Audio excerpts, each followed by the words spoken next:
Boy, it is hot out here.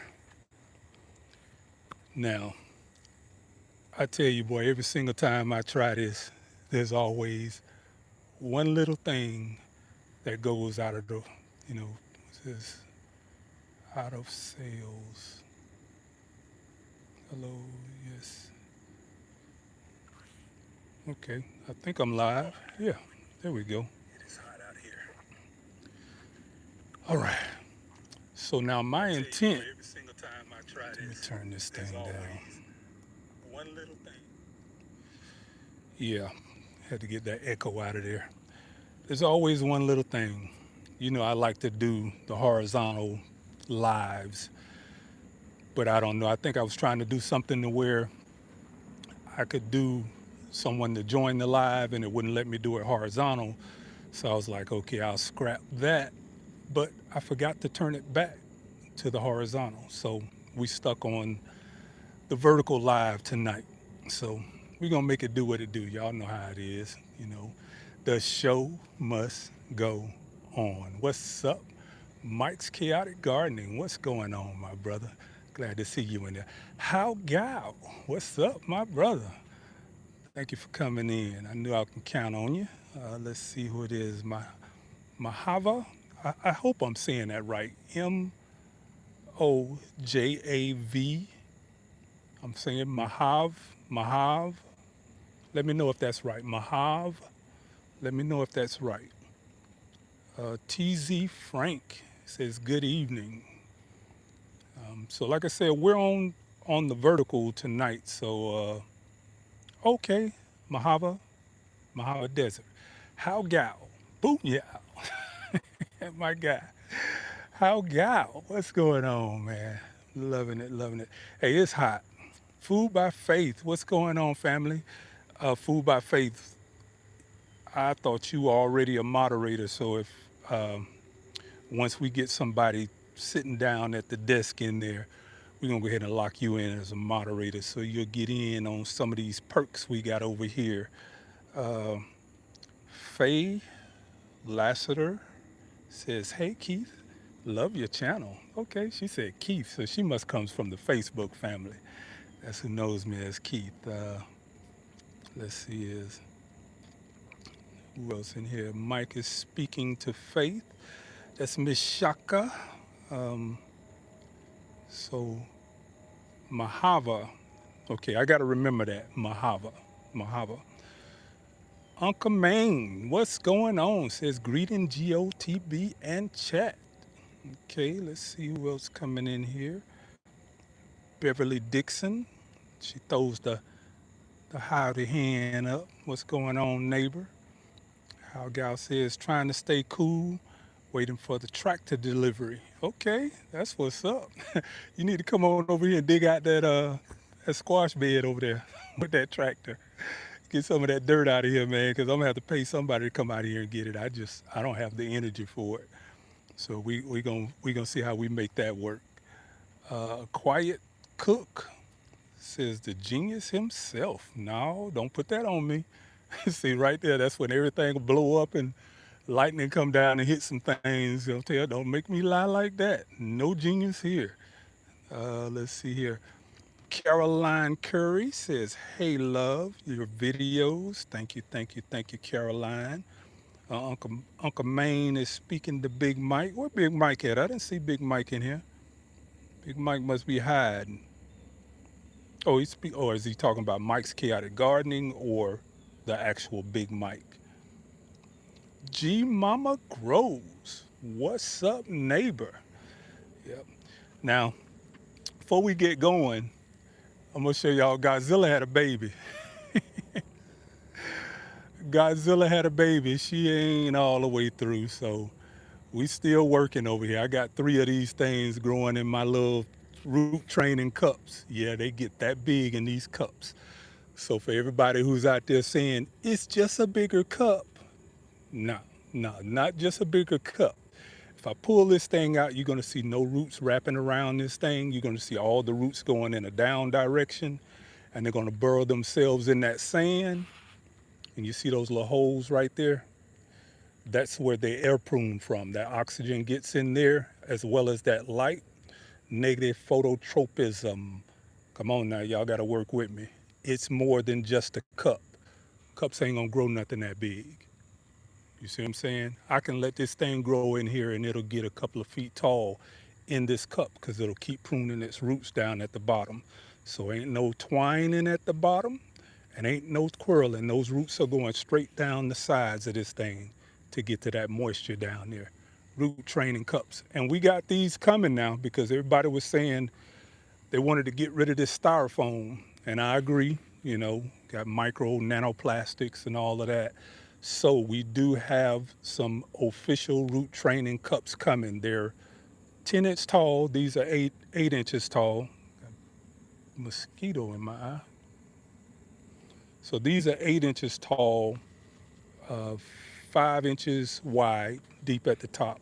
And our new root training cups that are coming, they're 10 inches tall. So we got a little more growth space in them. And that's some compost along with some vermiculite and perlite in there. But that is this Godzilla's baby. What was I bet you Mike's Chaotic Gardening knows this answer. On the movie Godzilla, what was Godzilla's baby's name? Because we're gonna give this a name. We're not gonna call her Godzilla Jr. We're gonna call her whatever that name. I know back in the days they had Gamora. I don't know if that was Gamora. Was Godzilla's child. It was a little monkey-looking thing. I don't know how in the world that became Godzilla's child. But let's see here. My dad turned 93 yesterday. Hold up. Don't uh, do not do not Stewart 23 Stewart says my dad turned 23. 23. My dad turned 93 yesterday. Let me go back and read that. That's worth reading. Okay, let me see if I can find that because it got away from me real quick. Uh, My dad turned 93 yesterday. We just finished harvesting about 15 pounds of honey. This is his first time to watch you. Happy birthday, Pops. Send me some of that honey. I would love, if you guys are selling that honey, I would love to put it on the website if it's something that you all are interested in. But I would love to have the honey as well because we drink tea on a daily basis around here. As a matter of fact, I'll trade you some butterfly pea flower for the for that honey, or whatever. You know what I mean? If it's something out here y'all want to barter for, we'll barter for that honey. So happy birthday, Pops 93. Wow, that's a blessing. My stepdad just had his 95th birthday. Levy Turner, happy birthday, man, belated. He turned in July, 95. So I'm hoping some of that good energy, some of that good genes passed on down, and we can carry on and be watching somebody on internet when I'm 95 years old or 93. So happy birthday, and thank you for watching. Thank you for watching. I appreciate it. So Food by Faith says, "Welcome newcomers." Food by Faith, we're gonna get you blue before this live is over with, and we already got 49 in here. So yeah, y'all wish. Let me go back up. What's his name? What's Pop's name? We're gonna give him a name now. We ain't gonna just say it, my dad. We're gonna give him a name, so we can give him the official happy birthday. And I don't know if on the reactions over there, is there a birthday thing over there for the reactions? If it is, y'all light it up. Okay, yeah, it is. So y'all light the little thing up that sets. There you go. You see the little party thing there? That's for Pops. And then I got something else special for you, Pops. Party sounds. We came ready today. We came ready today. Let me do that again. That's happy birthday. You see what I'm saying? We came ready for the party. TZ Frank says, hit that like button, people. That's right. Thank you, TZ. Uh, let's see. Empress Herbal. What's going on, my girl? That's official neighbor right there. She like walking distance. So let me tell you, Empress Herbal messaged me last week, actually a couple of days ago, because she just put her short out. If you guys haven't seen her short, go over and check her out. Empress Herbal. She's in the live right now. She's one of our moderators. She has one of our Venti Coho bananas. And oh, yeah, I'm going to get that Venti Coho and I'm going to show y'all how those things should arrive because Mike has one, Empress Herbal has one, uh, Food by Faith. I'm not sure if you got one of the bananas. Let's see who else in here got one of the bananas. Cassandra Brown, did you get one of the bananas? Mike's Chaotic Gardening got one of the bananas. Pink Hibiscus says, hey, Mike and G Mama, KT Barber. What's going on, my brother? Yes, yes. Let's see here. Caroline Curry, she throws the hand up. Yeah, thanks for putting that Empress Herbal up there. Thank you. And any of my moderators, if y'all want to drop y'all links in there, this is your, hey, this is your space. So we're in here with you. We're trying to grow y'all's channels as well. So if you guys have not checked out G Mama Grows, Mike's Chaotic Gardening, those two there, if you want to learn anything about indoor growing or patio growing, G Mama Grows and Mike's Chaotic Gardening, that's the go-to for indoor growing with the hydroponics. Uh, that's the ones that ask the questions too. That's G Mama Grows and Mike's Chaotic Gardening. Empress Herbal, she's another one of our moderators. Does great with her backyard gardening. She got some baby chicks over there, so she's graduating from just backyard gardener and turning into, I guess, a beginner homesteader. And then we have Food by Faith, who we have not turned blue yet, but Food by Faith been rocking with me for a while. We were in Europe last summer. Food by Faith was in Germany. We were in France, and they had all those fires over there, so we were supposed to be hooking up, and we never did kind of coordinate ourselves. But before Food by Faith left out to go to Germany, she sent me a whole box of herbs, and like I said, forever thankful for you for that. I really appreciate that. Let's see who else is in here. Where's Nikki? How Gal? How Gal? That's my guy right there. He's another one of our moderators. Johnny on the spot is what I call him. He be on it. He be on it. Uh, Nikki Joe says, I appreciate the work you do, sir. Thank you, thank you, thank you, Nikki. Um, perma, I be trying to, uh, perma, something perma farms. Empress Herbal, can you send me the rain to Arkansas? Yeah, we got rain today, but it's just those little Florida rain spurts. It ain't been no solid rain. It's just been those little Florida rain spurts where it'll come in, it'll storm for about 30 minutes, and then it's gone. So I think it's gone for the day because just 30 minutes ago, we were thundering and lightning out here, and I wasn't sure that we were going to have this live tonight. Cynthia, what's going on? She said we need some rain in Southwest Georgia.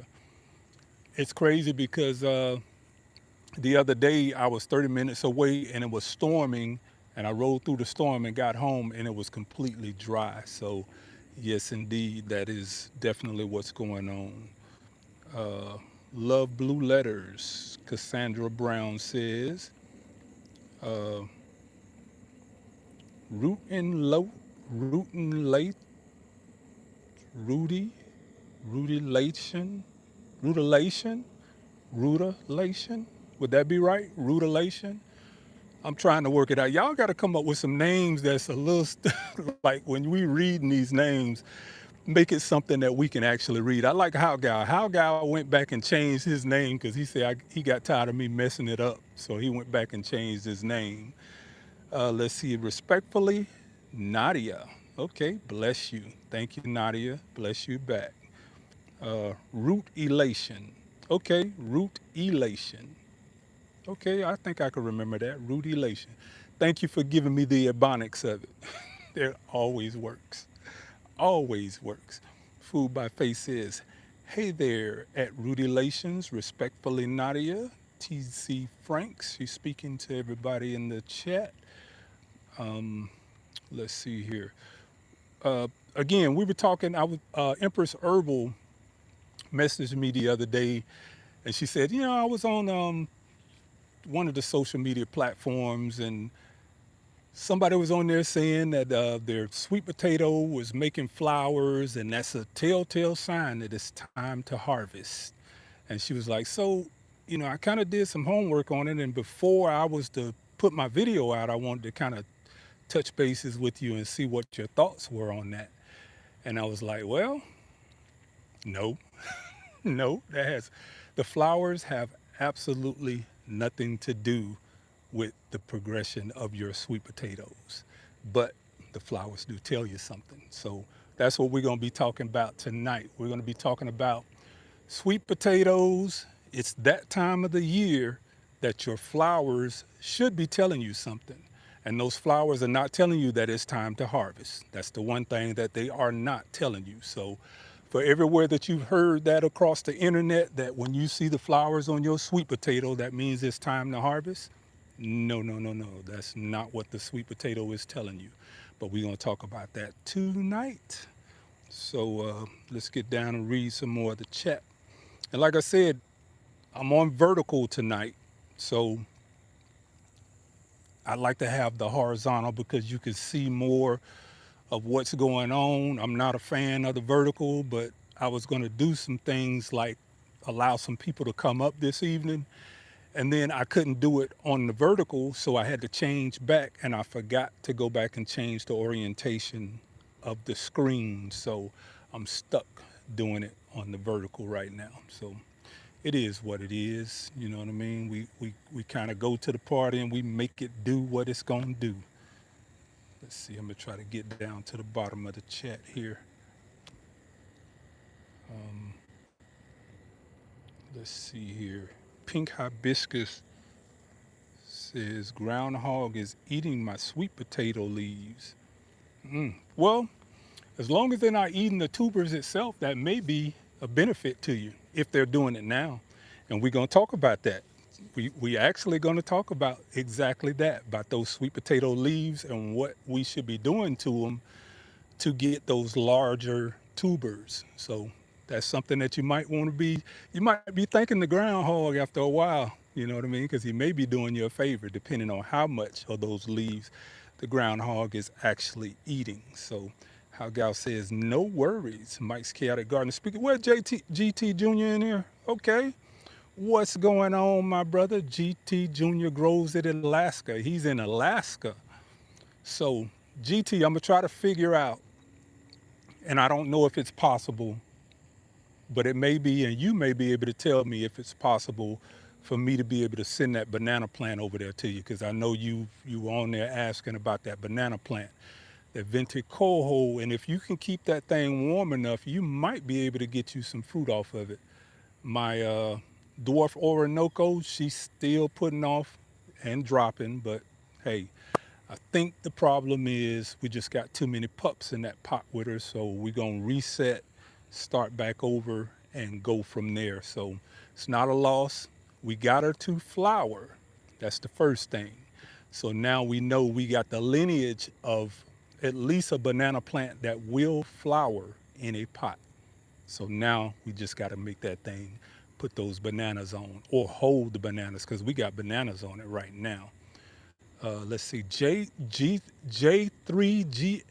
Farms. What's going on, my brother? If y'all ain't checking out J3GS Farm, he's another good guy from Georgia, down south ways. I'm trying to see if Broke coming in here tonight. If y'all see Broke in there, y'all tell him to come on in, man. We can't have a party without Broke Farmer. Joanne McNair, she says, hello, growing out the box, Godzilla baby. She's a big, healthy little squash baby. Yeah. So whoever, I know some of y'all in there about as old as I am. When we grew up, we had Godzilla on the television. It used to come on uh, uh, afternoons after school. But Godzilla had a baby, and I can't. And of course, I can Google it and it'll come up. But it'd be interesting to see if anybody in here knows what Godzilla baby was. Uh, Steffi Y5T. She says, "Where did you get the sweet potato slips?" The sweet potato slips I've had for a couple of years now. Well, actually, maybe 3 years now. That's the Georgia Jets, is what I grow. And in case you didn't know, actually, you could still put Georgia Jets in right now and get you some sweet potatoes. Georgia Jets is one of the fastest bulbing or bulking sweet potatoes that you can grow. Georgia Jets. So what I do at the end of the season, I not only save a few of the potatoes just in case, my slips don't make it, but I'll also take the slips inside and you can grow the slips as a house plant throughout the wintertime. So that's something that you can do to always make sure that you have slips for the following season if it's a particular potato that you like and then you want to keep growing. G Mama said Godzuki. Is that what was that the name Godzuki? Okay. If that is, I like that name, Godzuki. So we gonna call her Godzuki. And she's in this little cup now. It's my root training cups. And before I take her out of this cup and we put her the the squash cage over there, because we're gonna get that squash cage cleaned out and we're gonna grow some more squash before this season is out. But before we do that, I'm gonna pull this thing out of this pot and I'm gonna show you what the root system looks like.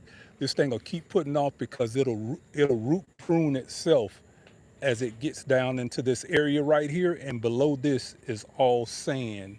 It's coarse sand down there at the bottom. And that's where the water kind of holds. And basically I sit this in a bucket of water. I sit it in there for about 5 or 10 minutes. It traps that water on the bottom. It does create a perched water table. Yes, it does. It does create a perched water table, but we use that to our advantage. So it's just all about how you use different things. Let me see, give me some of this mosquito spray here. Because I think with all this rain that we had, these mosquitoes been jumping out here today. Somebody said the other day, like, ooh, goodness, that's strong. Whew, this stuff is strong. Ooh, let me walk away for a minute. Ooh, that's strong. Woo. No wonder the mosquitoes don't come around. Yep. But yeah, this is Godzuki. I guess that's what we gonna call it. If not, that's a good name, G Mama. We gonna call it Godzuki. Now I haven't sprayed her with any of our FPJs yet, but this is just in our compost. I did put some of our fulvic acid down in the root system just to get her to acclimate. We mixed in a little bit of gypsum, uh, our compost, some vermiculite, and some perlite, and that's basically what our mix is down up in there. If you could see that, but yeah, and I got some tomato plants. If you're looking at this thing here, I got some tomato plants in these same cups. It's probably about this tall, and there are our what is it? Our 24s, Homestead 24s. Anybody growing the Homestead 24s? Anybody growing the Homestead 24s? Yep. Because that's what I have growing in these root training cups as well. But something that we wanted to start off with, I guess. Let me see how many people we got in here now. Okay, we got 91 in here already, so that's what's up. If anybody's at the desk inside, if you could make Food by Faith a moderator, I surely would appreciate it. Miss Yanni, what's going on? She says Godzilla Jr.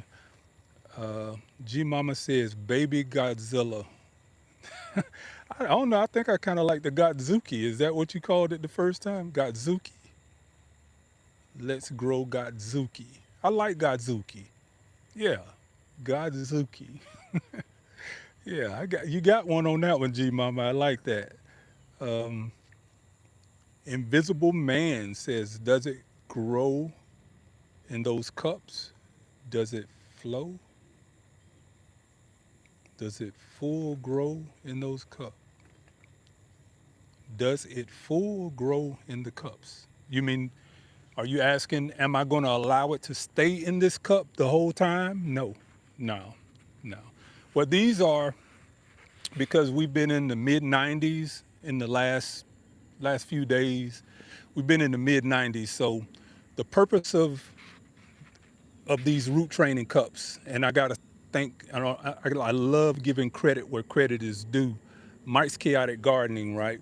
We were in the New Orleans Gardeners live, and we were talking about hydroponics, and she was asking Mike, was there an organic way to fertilize when you're growing hydroponics? That was her biggest issue with having the chemicals and using the liquids to grow the plant. So she had an issue with that. So Mike said, well, you could use something like a fish emulsion or kelp meal. Kelp meal doesn't smell, and you only have to use a small amount because it settles into the bottom of the container and you don't have to fertilize as much because it sits in the water. Psh, light bulb went off. That's where this comes from. When Mike said it sits in the bottom of the cup, that's when I went in and did this. So I got to give Mike's Chaotic credit for setting the light bulb off. And these things, I mean, my spring seedlings that I bring out, this is what my collard greens. If you guys go back and you look at the collards and cabbage that we did with Miss Linda, you'll see my collard greens were, I mean, they were huge growing out of these cups. And the reason why they grow is exactly for what Mike's Chaotic Gardening said, because you can put just a little bit of nutrients in this. And with me, I use my liquid feeds, which are my FPJs. I can put a little bit of that nutrient feed in here. It settles in the bottom where the sand is, and it continuously feeds not just the plant, but the microbes that are in the compost. So you got that constant cycle that's going on, and these plants grow just like if they were out in the soil. Because what's happening is you got what they call negative phototropism. And this is the thing that I tell people, is like, as simple as it is, it really is a lot that goes into how a plant's DNA is built. You got things like negative gravitropism. Believe it or not, that's a real word. The roots, they go down. You put water on the bottom, the roots are going to go after the water. That's not rocket science. That's just the biology of the plant. If you lightly water the surface, the roots are going to stay up on the top. But if you put the water down at the bottom, the roots are going to go towards the water.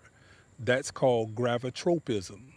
That's a real thing. Look it up. Gravitropism. That's the instinct of the plant. So when you put that water on the bottom, and the reason why I call it a root training system is because you are encouraging. And that's what you do when you train. If you're training for the Olympics, if you're training for football, training for basketball, training for baseball, you practice. So what we do, we give it the things that it needs, and we put it in a position to where we want it to travel to. That means we want those roots to go straight down. We don't want them wrapping around the pot. We don't want them growing out laterals. We want them going straight down. And if I were to pull this out, the roots are all going straight down. And when they get into this sand, as that oxygen hits them right here where the sand and the compost meets, that causes the roots to prune.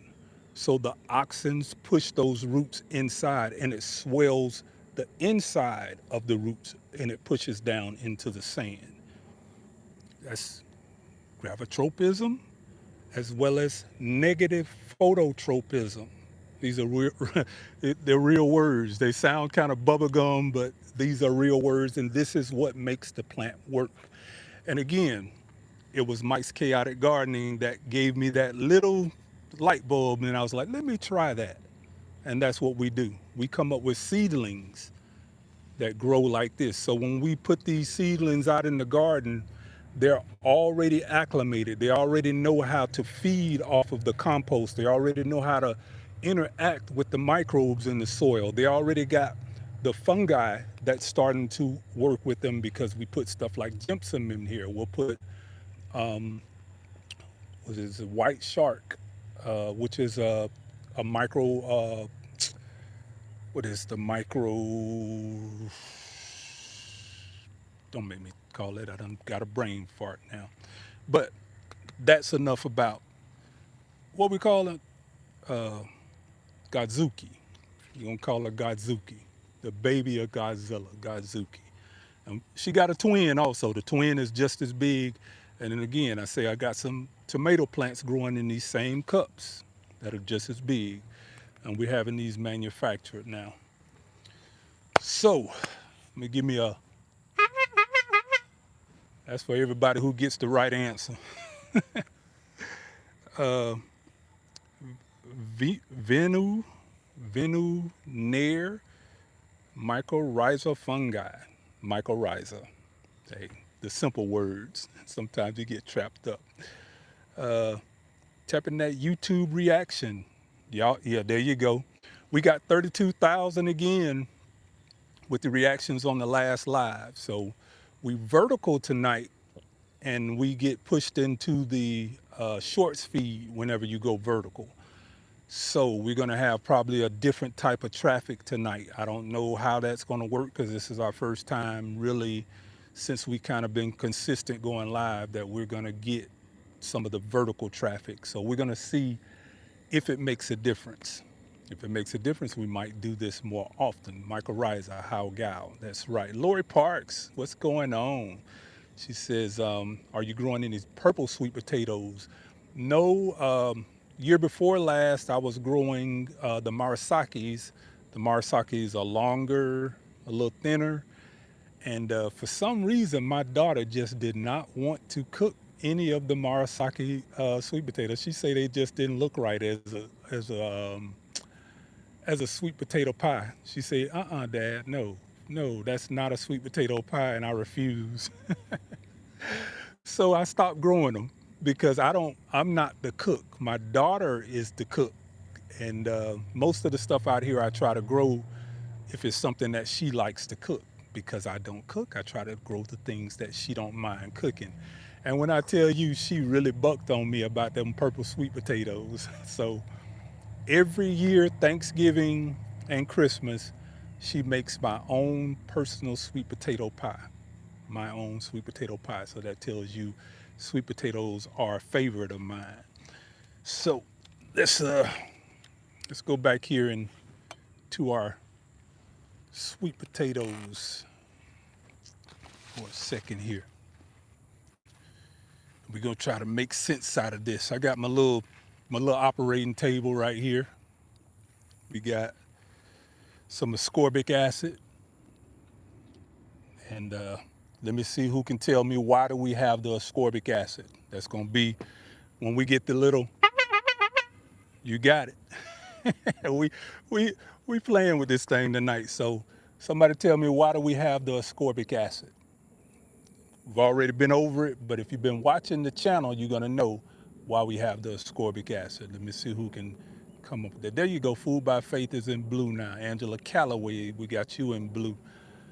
Let's see here. Um, H. Hinton. H. Hinton says ascorbic acid lowers the pH. Ascorbic acid can lower the pH, but that's not why we're using it. You're absolutely correct, though. Ascorbic acid can lower the pH, and when I'm using it on my blueberry bushes, that is one of the reasons why I do use it. But that is not why we're using the ascorbic acid this evening with our sweet potatoes to fix. Uh,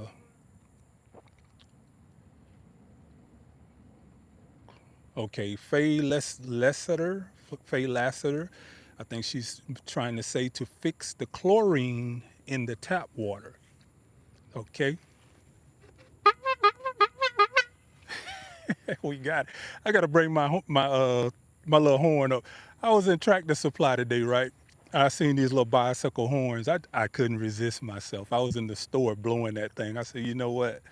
I'm gonna take that thing home with me. We're gonna be blowing this horn. So let's see. We're gonna go back to Faye Lassiter. She says to fix the chlorine in the tap water. That's one part of it. So let's see if we can come up with the second. Okay, there you go, How Gal. How Gal on it too. Ascorbic acid gets rid of chlorine and chloramine. That's the thing that we slip on a lot of times. As backyard gardeners, we think that because we can sit our tap water out for a while and that chlorine dissipates, that we're in the safe zone, and we really are not.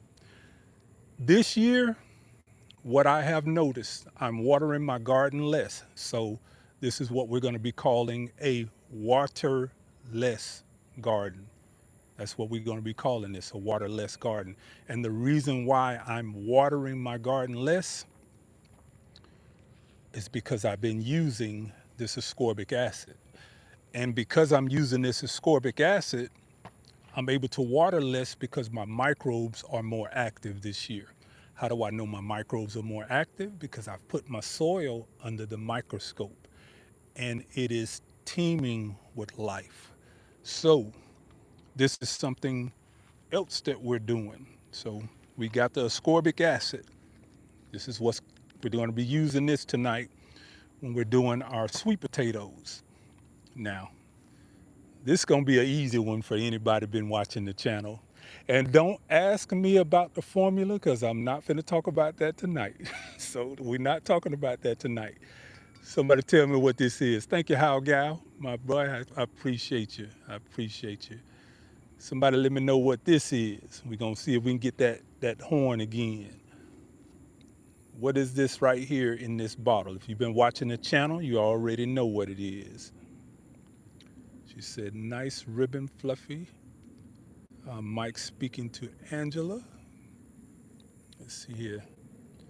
That's the word I was trying to write. Faye Lassiter says she was trying to write chlorine or chloramine, because it's two now. It's chlorine and chloramine. Okay.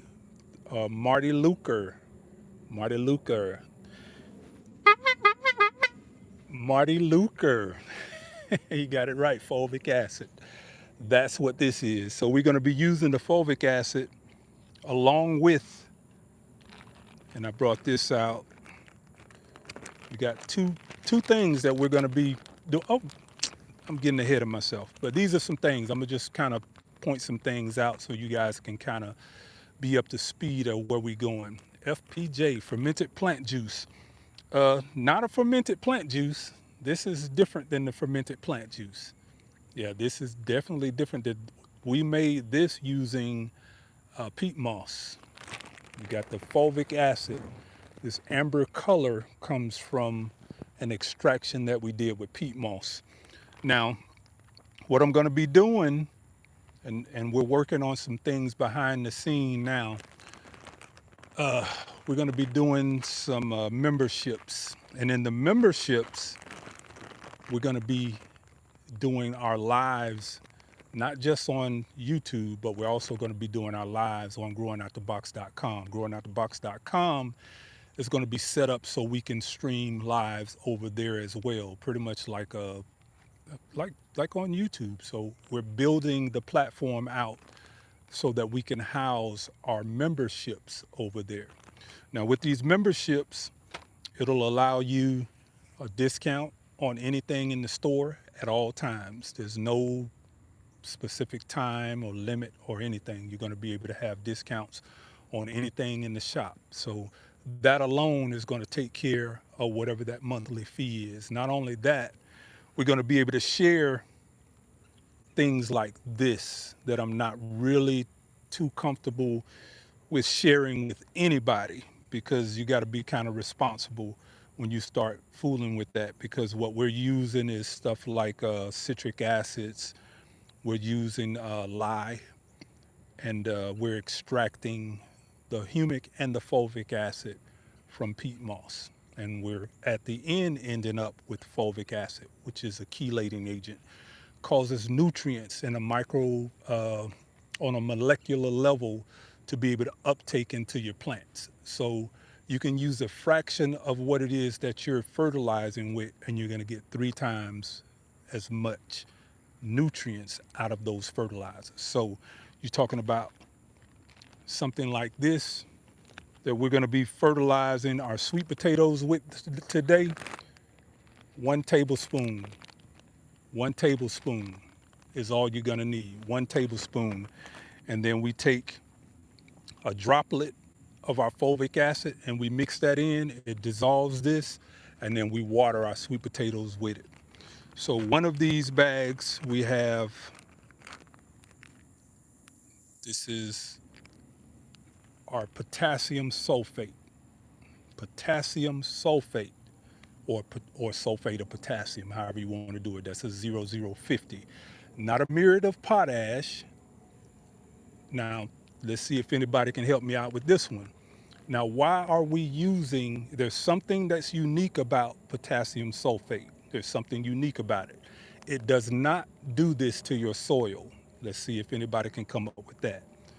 The potassium sulfate is the reason why we're using this. It does not do one negative thing to your soil that the other potassiums do if you're using a myriad of potash. So let me see anybody in here who can land on that one. Golden time days, okay, liquid fertilizer. Okay, use liquid fertilizer. Let me see here if I can get this out the way. Says at golden time of Daisy, it's okay to use liquid fertilizers, plant molecular feed in 100 degree temperatures.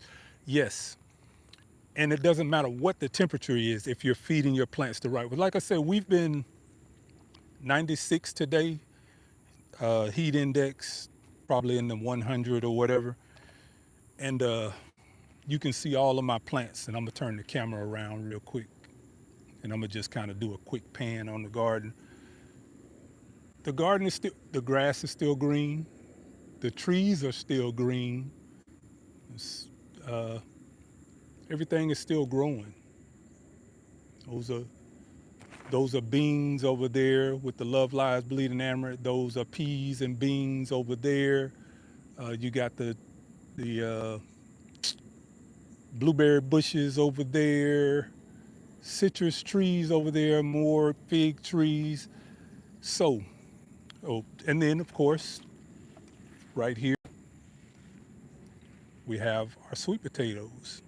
This is a 42-inch rim planter that we have them in, sweet potatoes. And what are they doing?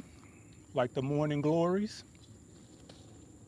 they're closed up right now because it's evening time. So the question is, what do these flowers tell us? As Empress Herbal was saying, she said someone was telling her, or someone was saying in a live or a chat, or correct me if I'm wrong, Empress Herbal, like what were they actually saying? They were saying something to the nature of the flowers are indicators that your tubers are ready to be harvested. And that's not what these flowers are telling you, not with the sweet potatoes. They're in the morning glory family, but let me see if anyone else can tell me what's going on, David Corey, with the crops. Appreciate it, man. TZ Frank says deplete the soil now.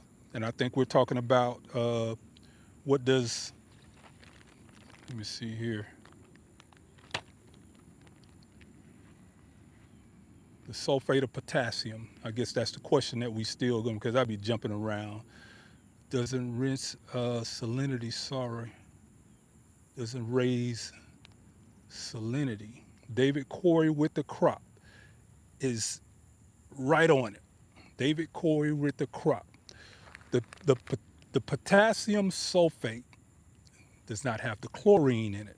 The that burns your plants. It cannot burn your plant. That's one of the things that the potassium sulfate does that the muriate of potash does not do. Muriate of potash has chlorine in it, and it will burn your plants if you put too much in. This will not burn your plant. This is potassium sulfate or sulfate of potassium, natural elements. So let's see here. Maternity flowers on sweet potatoes. Okay, we're going back to the sweet potatoes because we're jumping around now.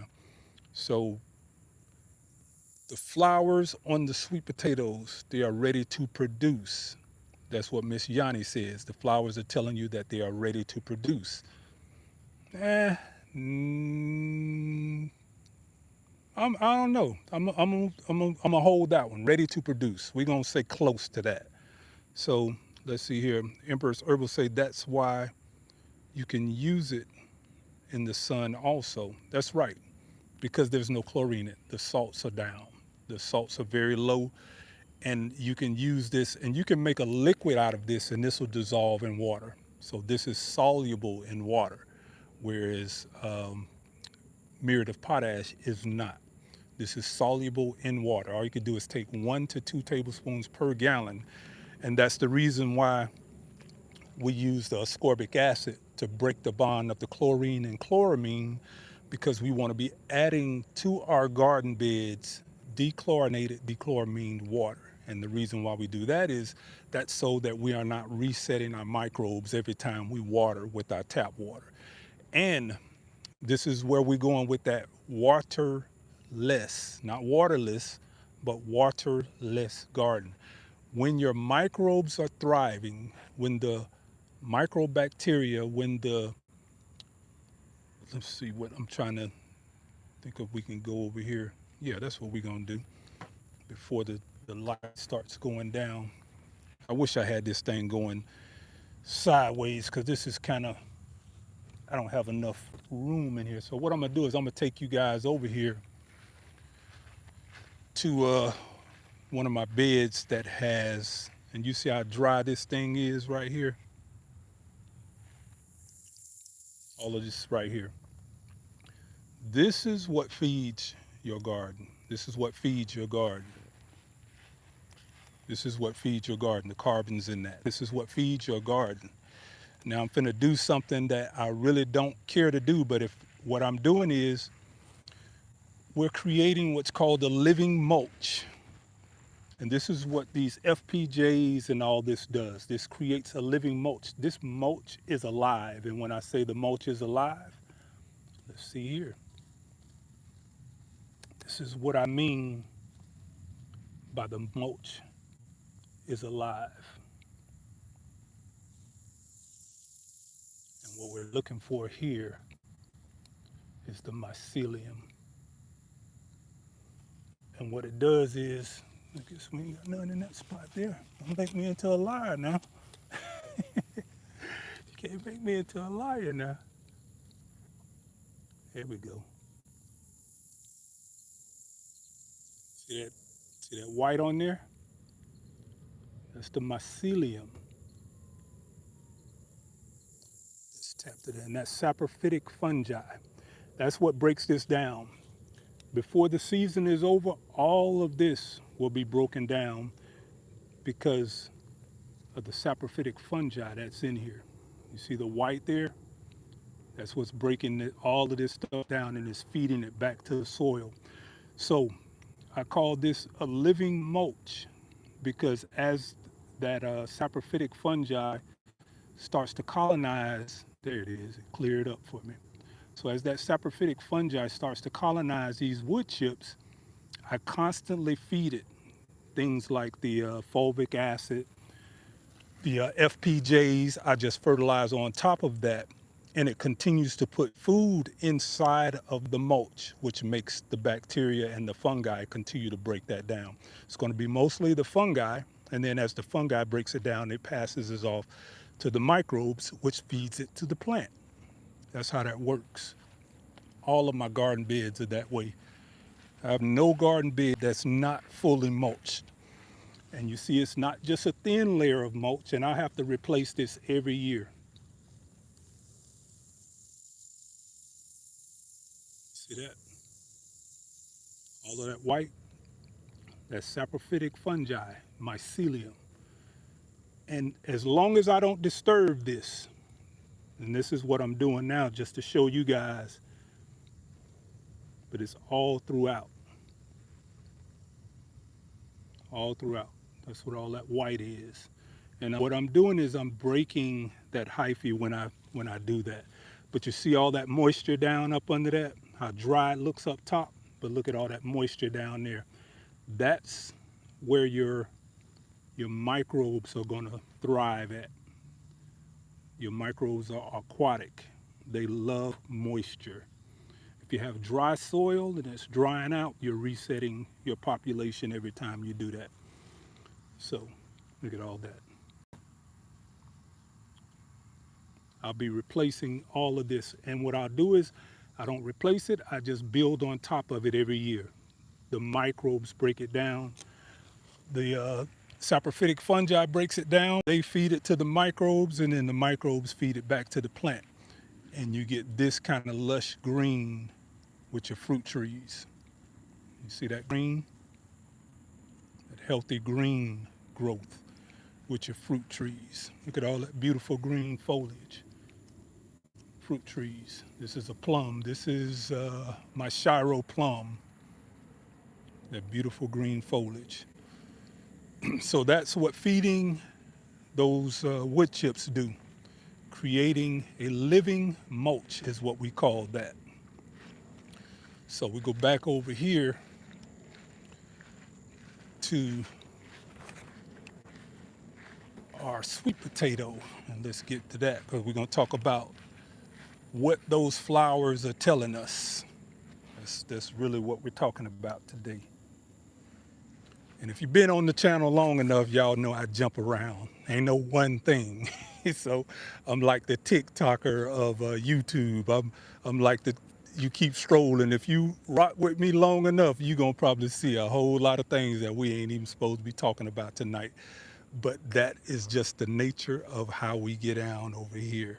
So Food by Faith says Chill Will Act Growing Out the Box is in Zone 8A. Yes, ma'am, I'm in Zone 8A. He's in Zone 8, if I can recall correctly. Yeah, I'm in Georgia Zone 8A. So breaking down the nutrients. Mike's Chaotic Gardening says breaking down the nutrients. Uh, David Corey speaking the tag. We got 146 in here. Y'all light that thing up. Y'all know what we do. Y'all hit those reactions. Those reactions are gonna get more people into the live. More people into the live. We can do more of. Y'all gonna get sick of me in that little horn, man. I'm loving that horn though. So we're talking about another thing about the sweet potatoes and that flour. Going back to that flour again. So I want to see, because nobody actually said it, but what does the flour tell us about the sweet potato? And I'm gonna give you a hint. David Corey, you should be up on this one because the Jamaican sorrel reacts to a certain thing at a certain time of the year.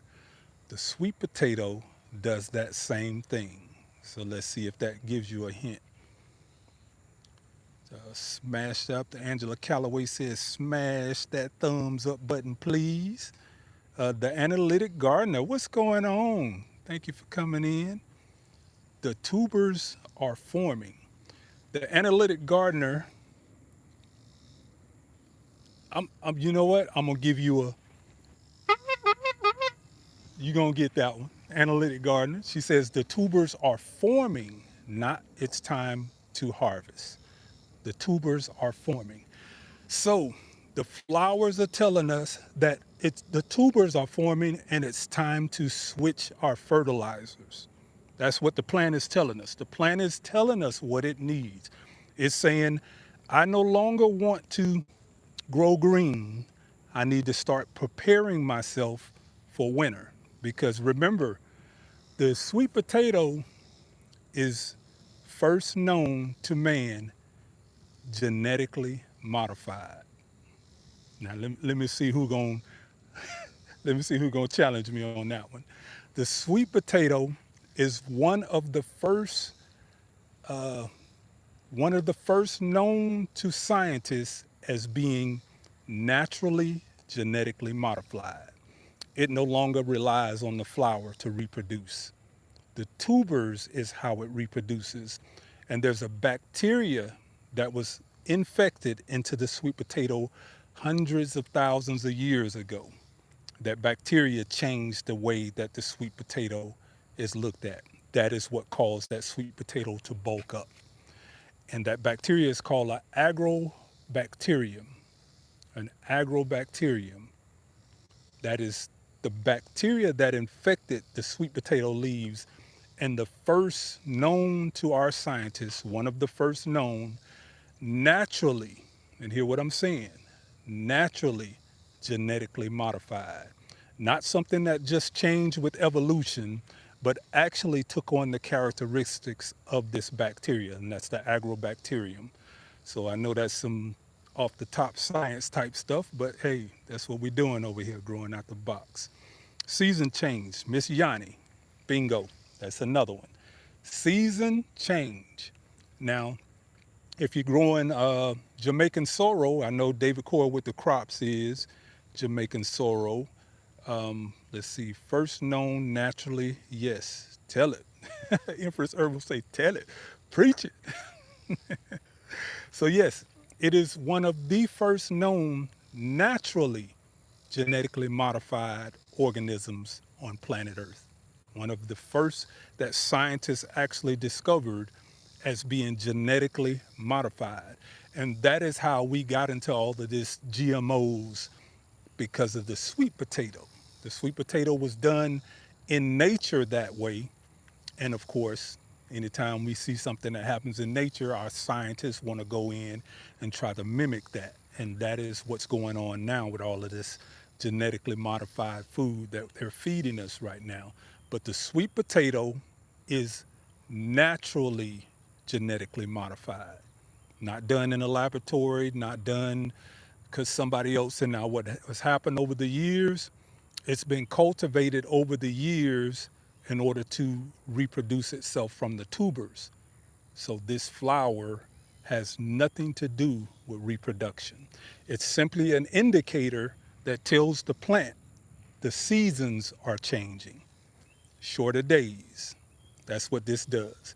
If you grow Jamaican sorrel has that same mechanism that as the days get shorter, it will not flower until the days get shorter. The sweet potato has that same mechanism in it, and it tells that plant it's time to shift gears because it's time to start settling in.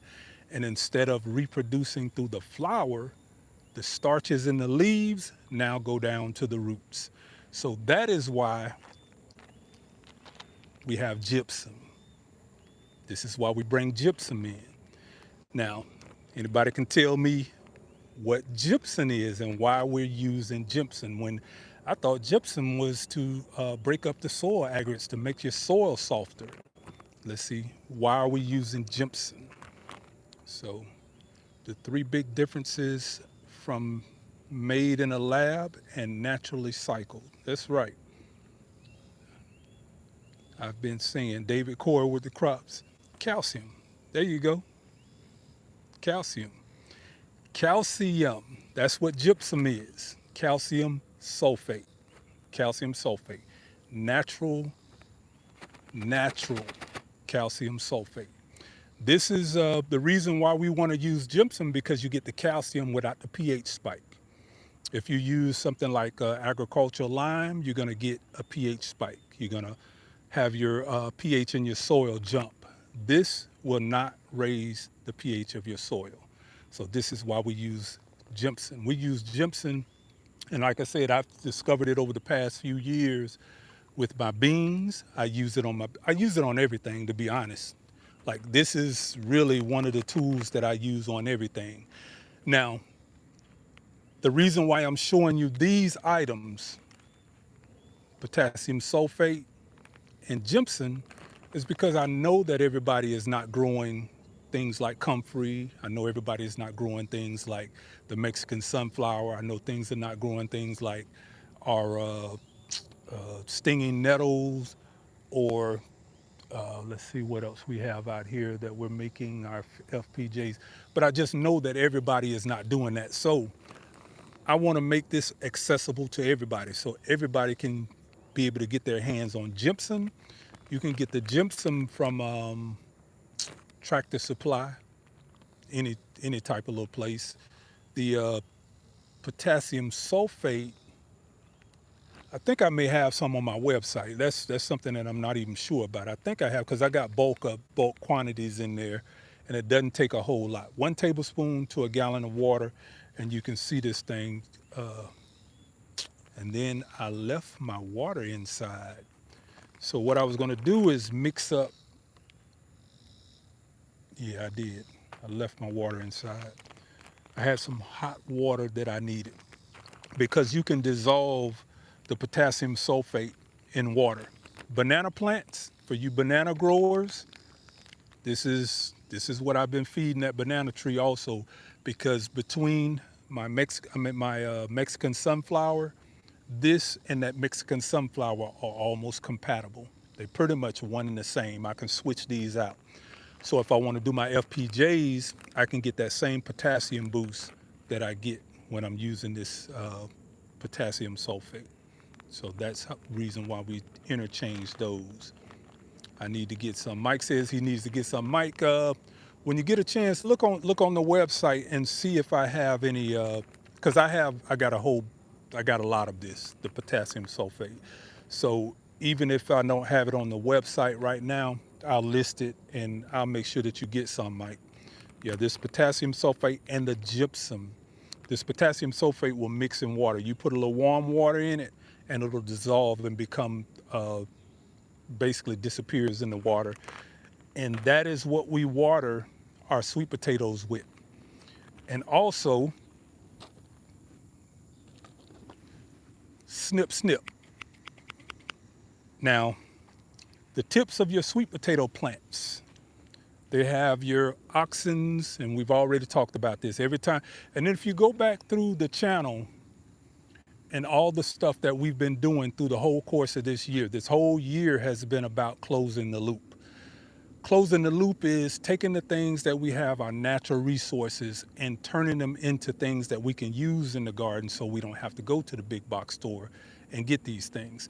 So with things like the gypsum and the sulfate of potassium, we got plants like comfrey, we got plants like Mexican sunflower, we got plants like stinging nettle. We can get all of those nutrients out of those plants that we grow.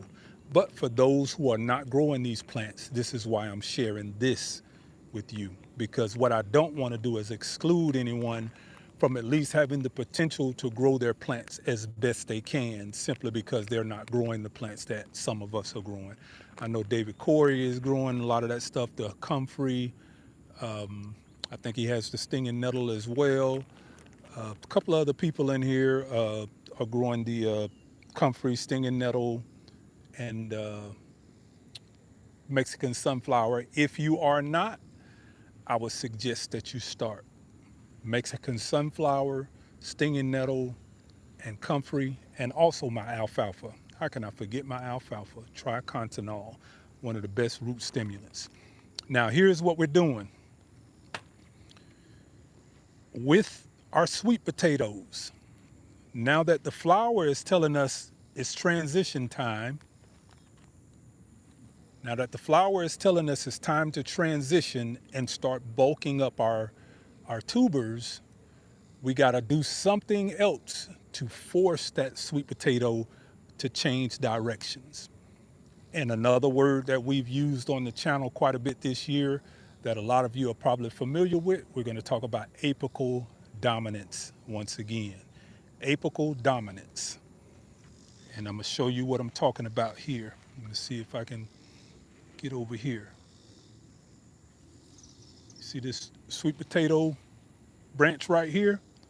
The top 4 to 6 inches We take it off.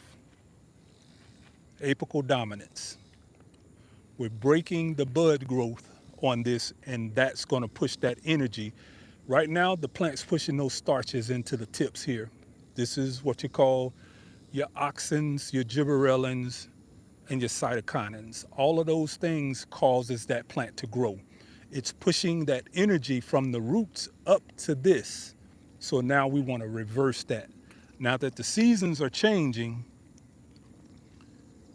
and the flowers have given us the indicator that it's time to start focusing on tuber bulking, this is what we want to do. We want to break the apical dominance, and that means taking the tips off of all your plants. And that's why the person earlier was saying that groundhogs had eaten some of their sweet potato. Well, the groundhog might have been doing you a favor, because what that's going to do is, if they didn't eat too much of it so it can't photosynthesize, it's going to reverse those starches, and those starches are going to go down to the roots now, the tubers. And that's where that bulk starts to come from. And when we feed that our gypsum and our potassium sulfate, that's going to be what supersizes those things. And then you start talking about, even with our gypsum, sometimes you'll get the hollow of your potato. That calcium in there is going to stop that. That's why we're using the gypsum. The potassium in there, that's for root formation, cell elongation. So by breaking apical dominance, we're going to go in and we're going to take the tips off of all of our plants. Now, I'm going to suggest to do this early in the morning. Of course, we're doing our live right now, but we're going to do this early in the morning. And I want someone to tell me, Empress Herbal.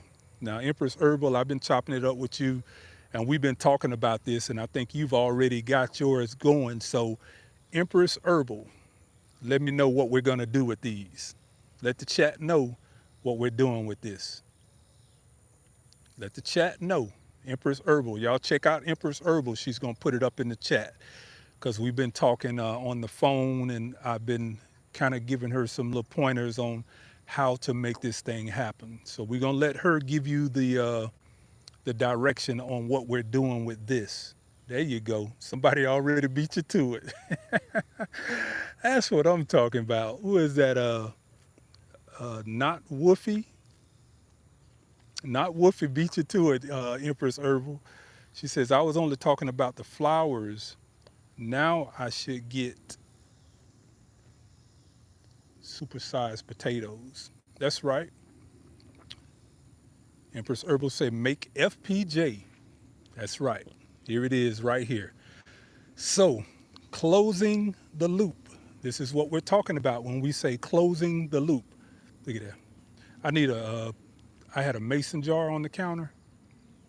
Should have been sitting right next to it. Just bring me that mason jar, because I need something I could put that hot water in that. Give me that. Because I need something that I wanted them to see it, but I didn't want to put something in something that's going to break. So I need that thick mason jar. Look at that. My wife's saving me again. What what we gonna do without these women, man? I can't function without my wife. I don't know about the rest of y'all, but I can't function without my wife. It's like she the other half of my brain, and that's the good side of my brain. The other side is slow. She the fast side, and that's why I have to stay up with her. So David Corey says facts. Let's see here. Adrian Divinity, she says, who are the 50 people getting all of this good info and didn't hit the like button? That's what I'm talking about. Look in the upper center and boop it. So right here, we like doing those reactions. Our our our top reaction live has been 32,000 reactions. So let's see if we could do a little better than 32,000 reactions, because again, we're vertical tonight. We usually don't go vertical.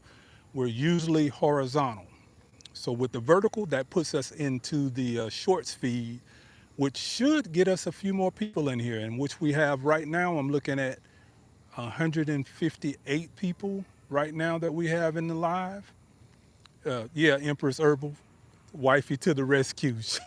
Hey, man, I won't go live unless she's at the house because I already know I'm going to forget something. So, but what I want to do is I want to show you guys how this dissolves in water and just show you how easy it is. So this is warm water. Don't have to be scorching, just warm water. And that's what you want to use to dissolve that that sulfate of potassium. Oh, you just saw that? She come out here seeing some of my work where I done built another trellis over here. And she said, oh, that's cute right there. She likes sitting out here at the fire pit. Yeah. So here we have our mason jar. So what I'm gonna do now, let's see, turn this thing over here. We're gonna go over to our little table. Let's see here.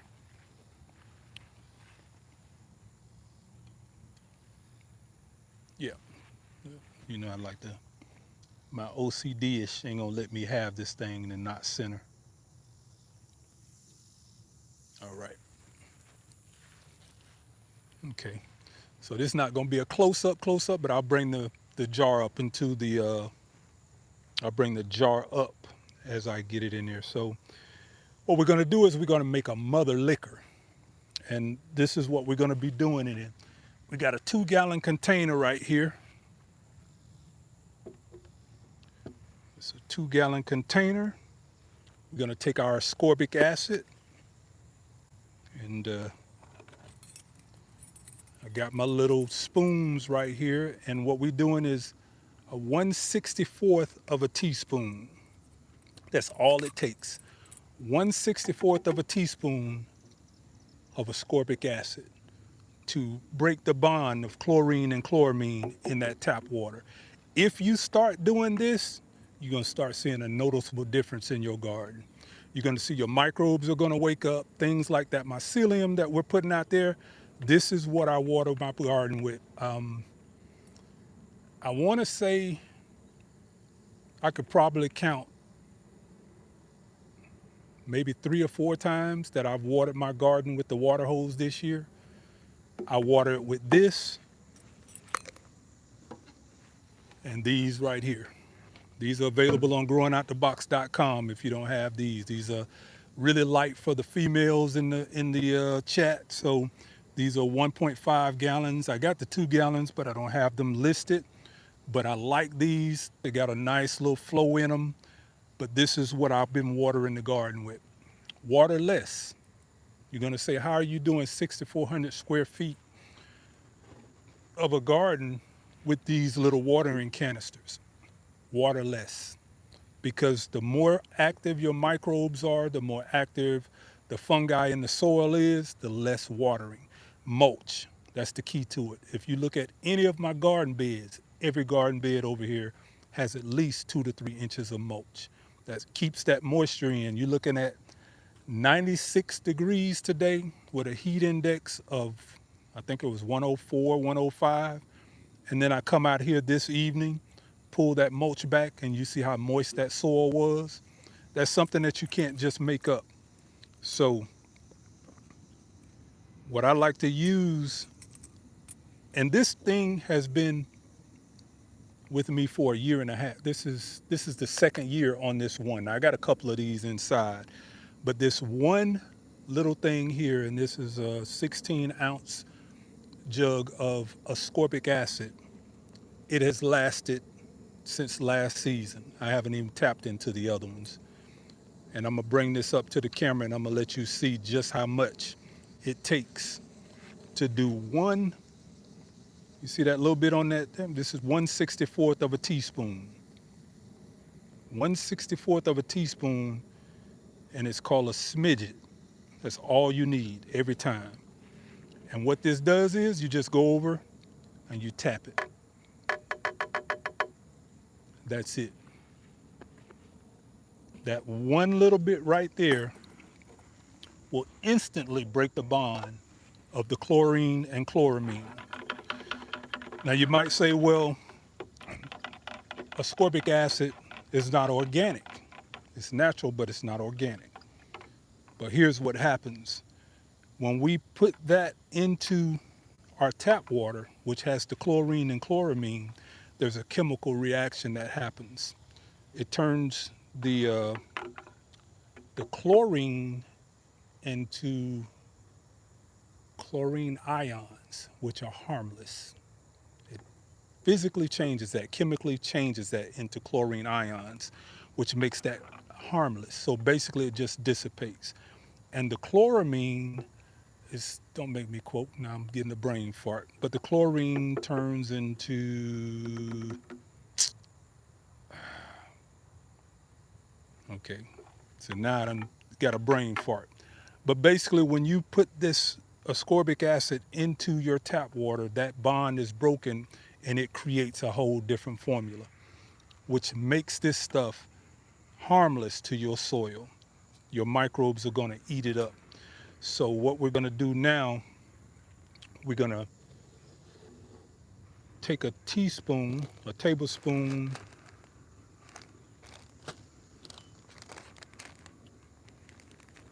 of our potassium sulfate, 1 tablespoon. Now you could do 1 to 2 tablespoons.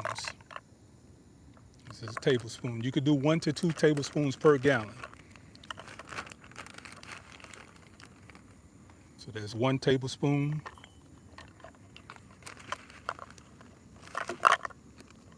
2 tablespoons. And we're gonna do 3 because we can do 1 to 2 tablespoons per gallon, so we're just gonna do 3.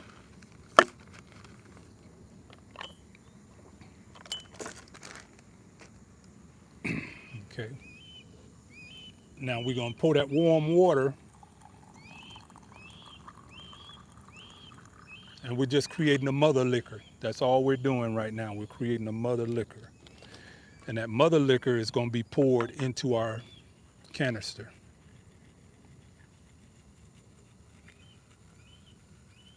And what that does, that warm water is gonna dissolve that. Hoping that I put the right one in and did I do the Jimson? So we'll just let that sit. And that water is not as hot as I hoped it'll be.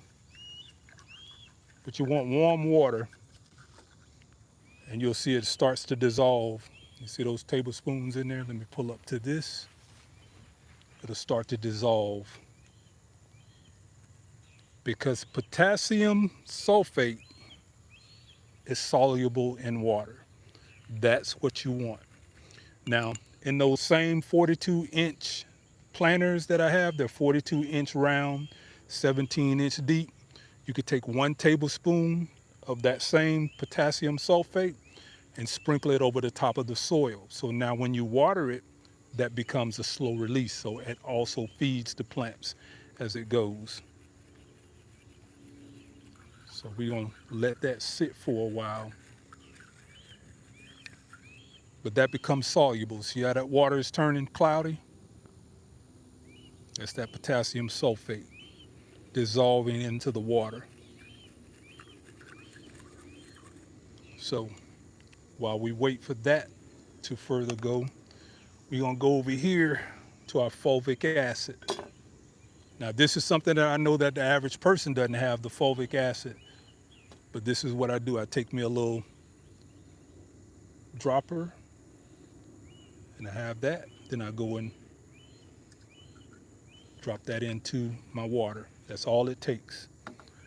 All of this stuff that we're doing out here, the FPJs, the fulvic acid, the FLJs, this stuff only takes a smidget of what it's taking out of these bag fertilizers.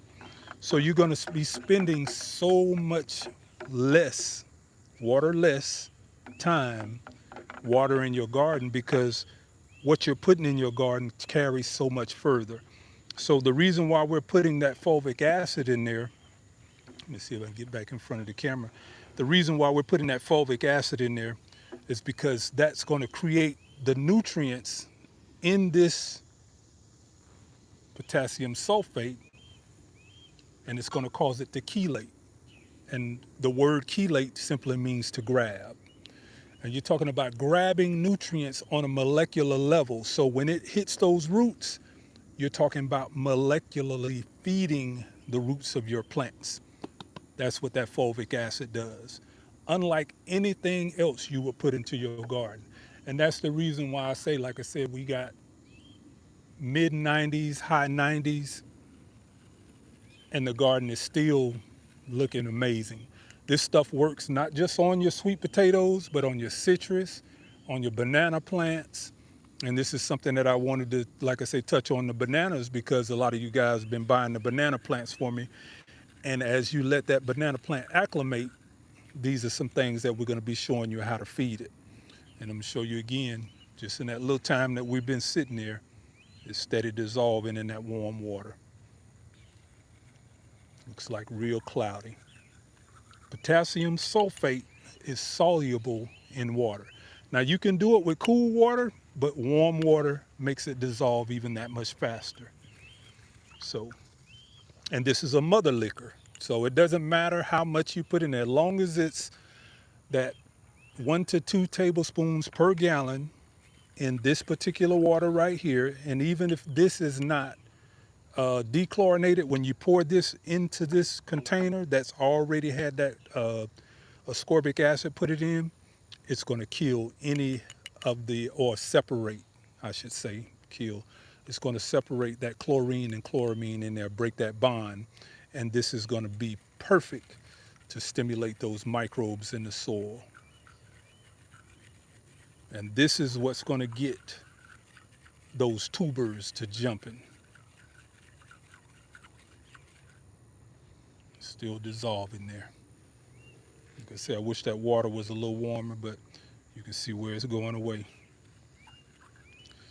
So just for the sake of it, since we are starting to get dark, and then we'll go over to our little spot, we're going to pour this in. We're going to pour in even the granulars on there, because that's going to, and you want to keep mixing it.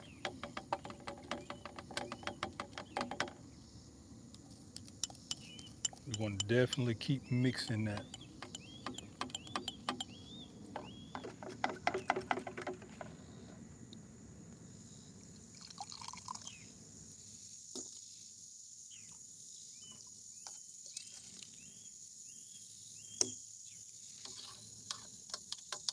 So that is our potassium sulfate.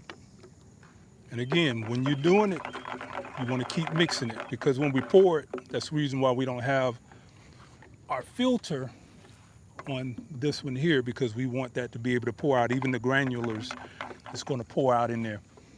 Now, we want to pour this as close to our roots as possible. So we want this to get down in there. And what I'll do is this 2-gallon container with those 2 tablespoons per gallon of our potassium sulfate and our gypsum. We're going to throw some gypsum in there as well.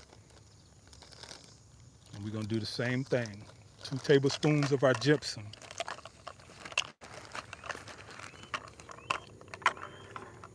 1, 2. Now gypsum it's somewhat soluble in water, but you're going to have like some little residues left over, and that's perfectly fine. Because when we pour this, like I said, we want to keep mixing it, but we want to pour this on the soil in there. And then whatever is left over, it's going to go and lay on the top. And as it rains or as we water, excuse me, it pretty much acts as a slow release fertilizer. So we're going to come over here.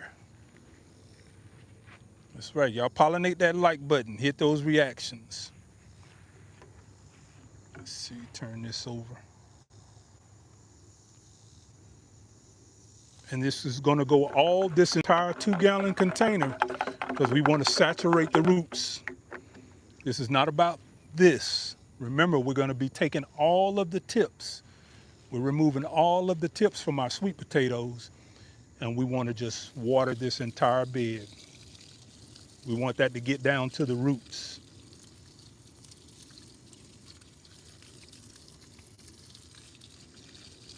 We want it to get all the way down there. That whole 2 gallons we're going to put in here.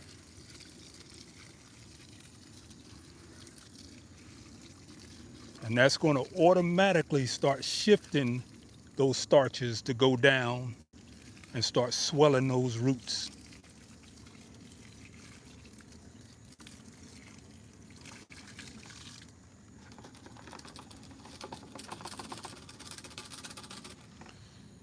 So that's one of them. And we'll do the other one. Matter of fact, since it's going to get dark, I'm going to go ahead and do this one real quick. And then we're going to come back down to the chat, go over to our little station. Let's see, making sure I got the Jimson. So we're going to do our other bed real quick, and then we'll go over and sit down and chop it up. 2, 3.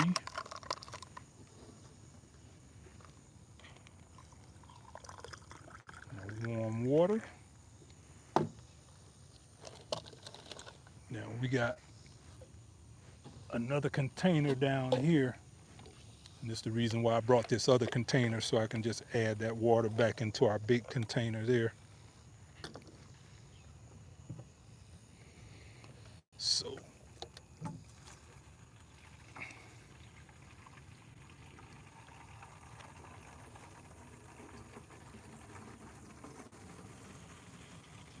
and this one's gonna do the other bed. Like I said, it's a 42-inch round bed, 17-inch tall, and I'm pouring the whole 2 gallons in there. Now you could do this every 2 weeks. And that is gonna set those sweet potatoes off. Let me turn this camera back a little bit so you guys will see what I'm doing over here. All right. We'll take that fulvic acid or droplet. Now I've done this so many times, I know if I get this to about halfway up that droplet, that's the equivalent of like a tablespoon. So that's all you need of this fulvic acid, and I probably have 20 of these inside that I use all the time. And then we'll take the same thing, a 1/64 of a teaspoon. We'll tap that in. That's how simple that is. And we'll mix that up. Mix that up. We'll put 2 tablespoons of our Jimson in there.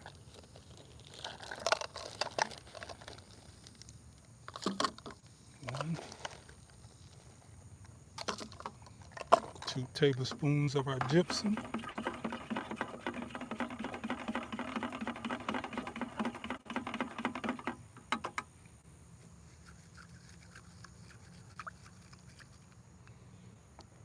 Then we'll pour that in there. I'm kind of doing this fast because I would like to have that a little more dissolved, but since we're starting to get a little dark, we're gonna just pour that in there. And then we'll go back over to our other sweet potato bed, which is right here. Yep. And then we're gonna just do the same thing. We're gonna flood the zone. And remember, we're gonna be taking the tips off of all of the ends, and we're breaking apical dominance. And this is finna wake those tubers up. And then all the little granules that's left in there, just shake them off in there. That's it. All right, so now we're gonna go over here, go to my office, and we're gonna sit and chop it up. Any questions and all that? So, and we're gonna get, I know my neighbor's gonna be like, this dude is crazy. So I'm gonna show you guys what our bananas are doing right now as well. So I don't know if this thing's gonna hold, but it's a couple of more of these little hands are going. that. So we haven't quite given up on our banana. Yep, she's got some fingers going on up there. So there's a potential. And again, I'm gonna come out in the morning and I'm gonna feed her another drink of the potassium. But look how big this thing has gotten since the last time I showed you it. She is going huge and I need to remove those pups. She's got two pups in her thing. There are four pups there. So the lineage of this is what we want.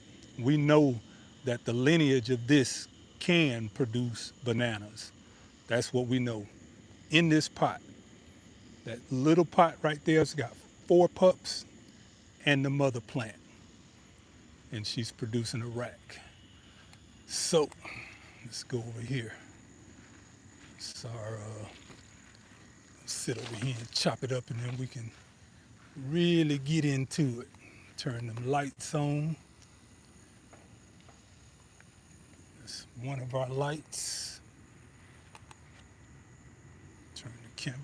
Now it's gonna be a little awkward tonight because, like I said, we're in we're in a we're in a different mode with the camera, and I'm not used to having this particular mode here. So, all right,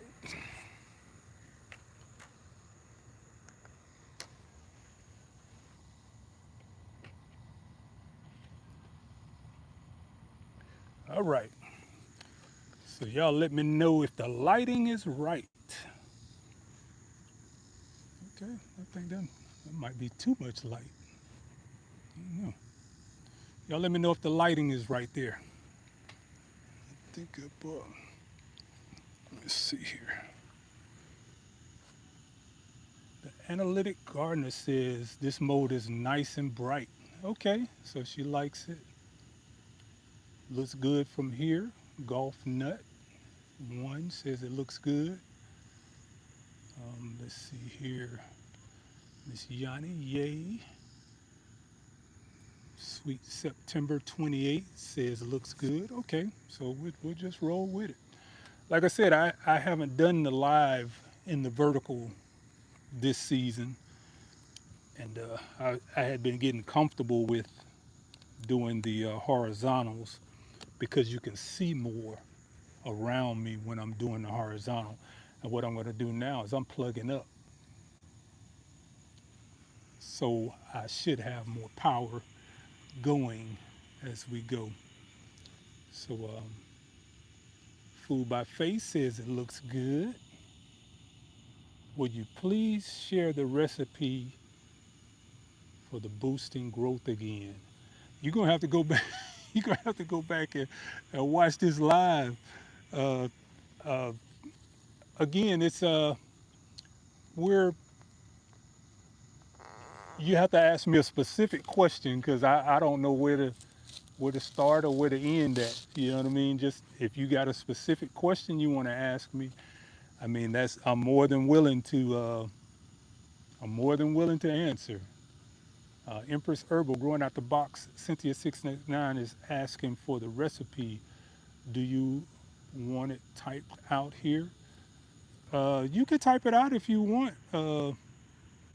But like I said, I mean, the best way to do it would be to go back and look at the video, but it's very simple. Um, you got potassium sulfate, which is going to be 2 tablespoons to a gallon. You could do 1 to 2 tablespoons to a gallon. And you got gypsum, which is 2 tablespoons to a gallon, 1 to 2 tablespoons to a gallon. Warm water, the potassium sulfate dissolves in warm water. It's water soluble. The gypsum is partially soluble in water, but you can get enough out of it and then just pour the rest of it onto the soil and it'll act as a slow release fertilizer. So the potassium sulfate is what we're going to use to bulk those sweet potatoes up. And again, those flowers, they are indicators of the daylight time changing. That's what happens. The same way with the Jamaican sorrel will not flower until the daylight uh, shortens. So that is one of the triggers that's happening with your sweet potatoes. So as Empress Herbal was saying, somebody was telling her that the sweet potato flowers were the signs that the tubers were ready to harvest, and that's not really what the sweet potato flowers are telling you. The sweet potato flowers are basically telling you that it's time to shift, the same thing that the plant is doing, because the daylight times are shorter. The plant is time to get ready to reproduce, and the way that the sweet potato reproduces is not by the flower, and that's because of that first thing that we talked about, that the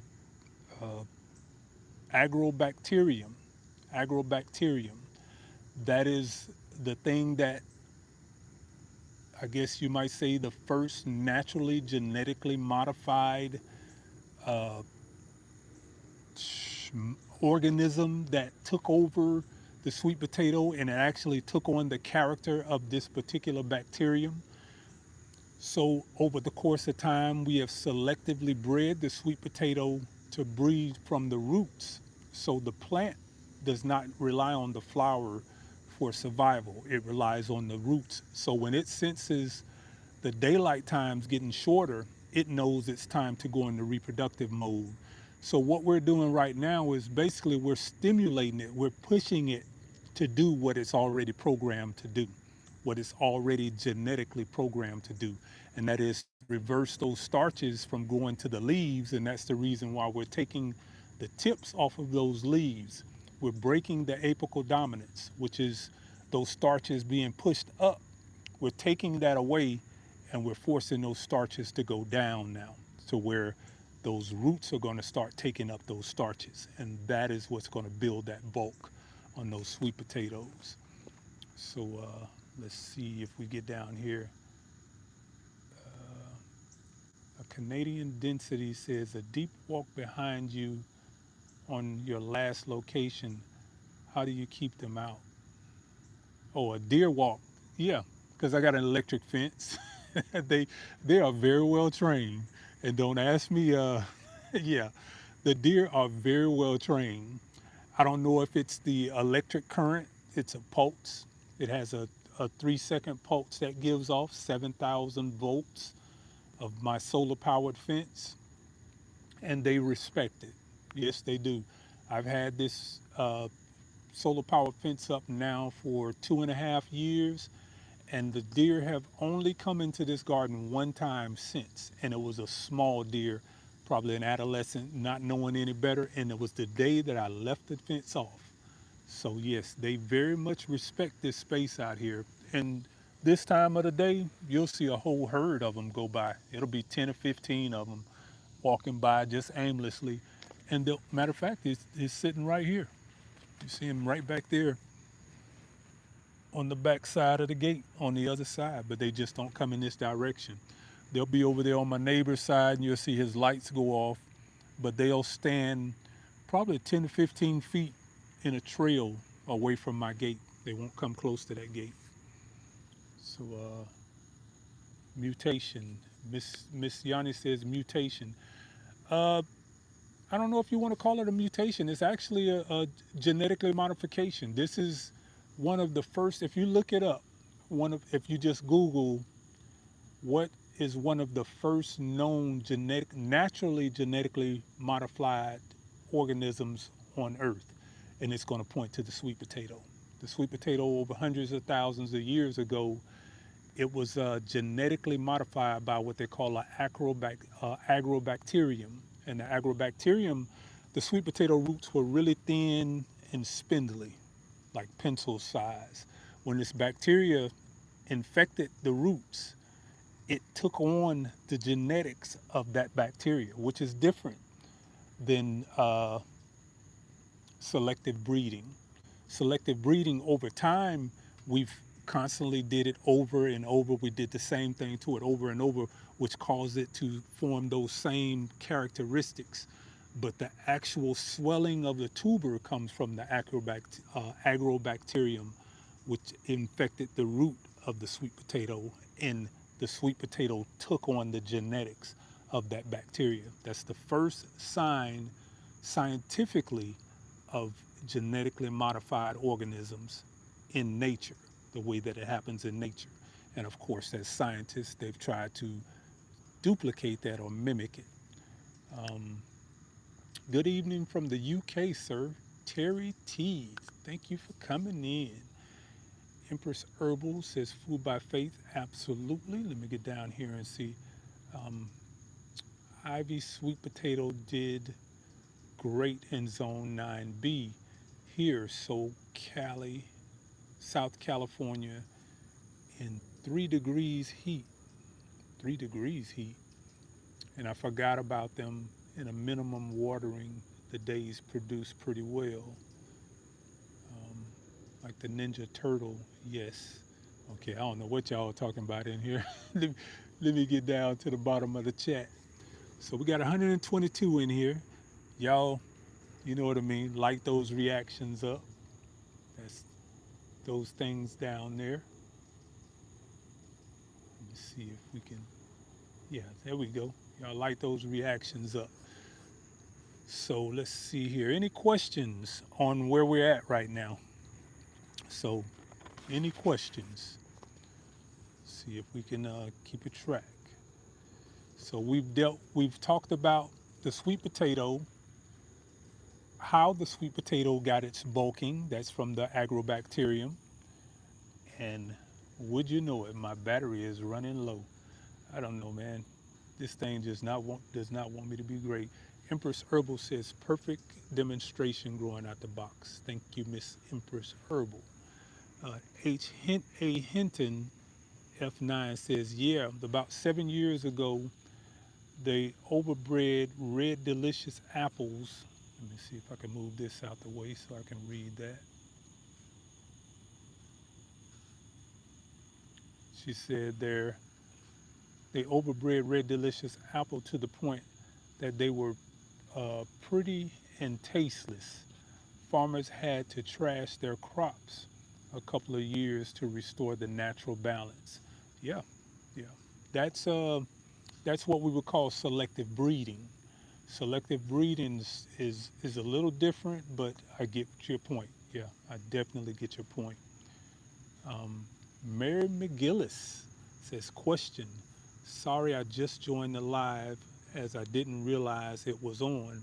My question is, when sweet potato leaves turn to that bronze color, along with the flowers coming out, what are the leaves indicating?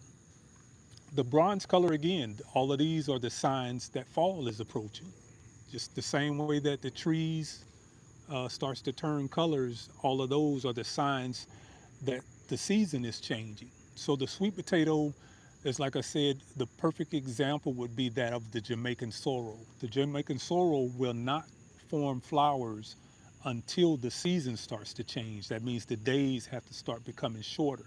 So when the sweet potato senses these days coming shorter as we get to the end of spring, end of summer, going into fall, the sweet potato starts to then push those starches down into the roots because that's its way of surviving, not by the flowers. Most plants are going to use their flowers and produce fruit. The sweet potato does the opposite.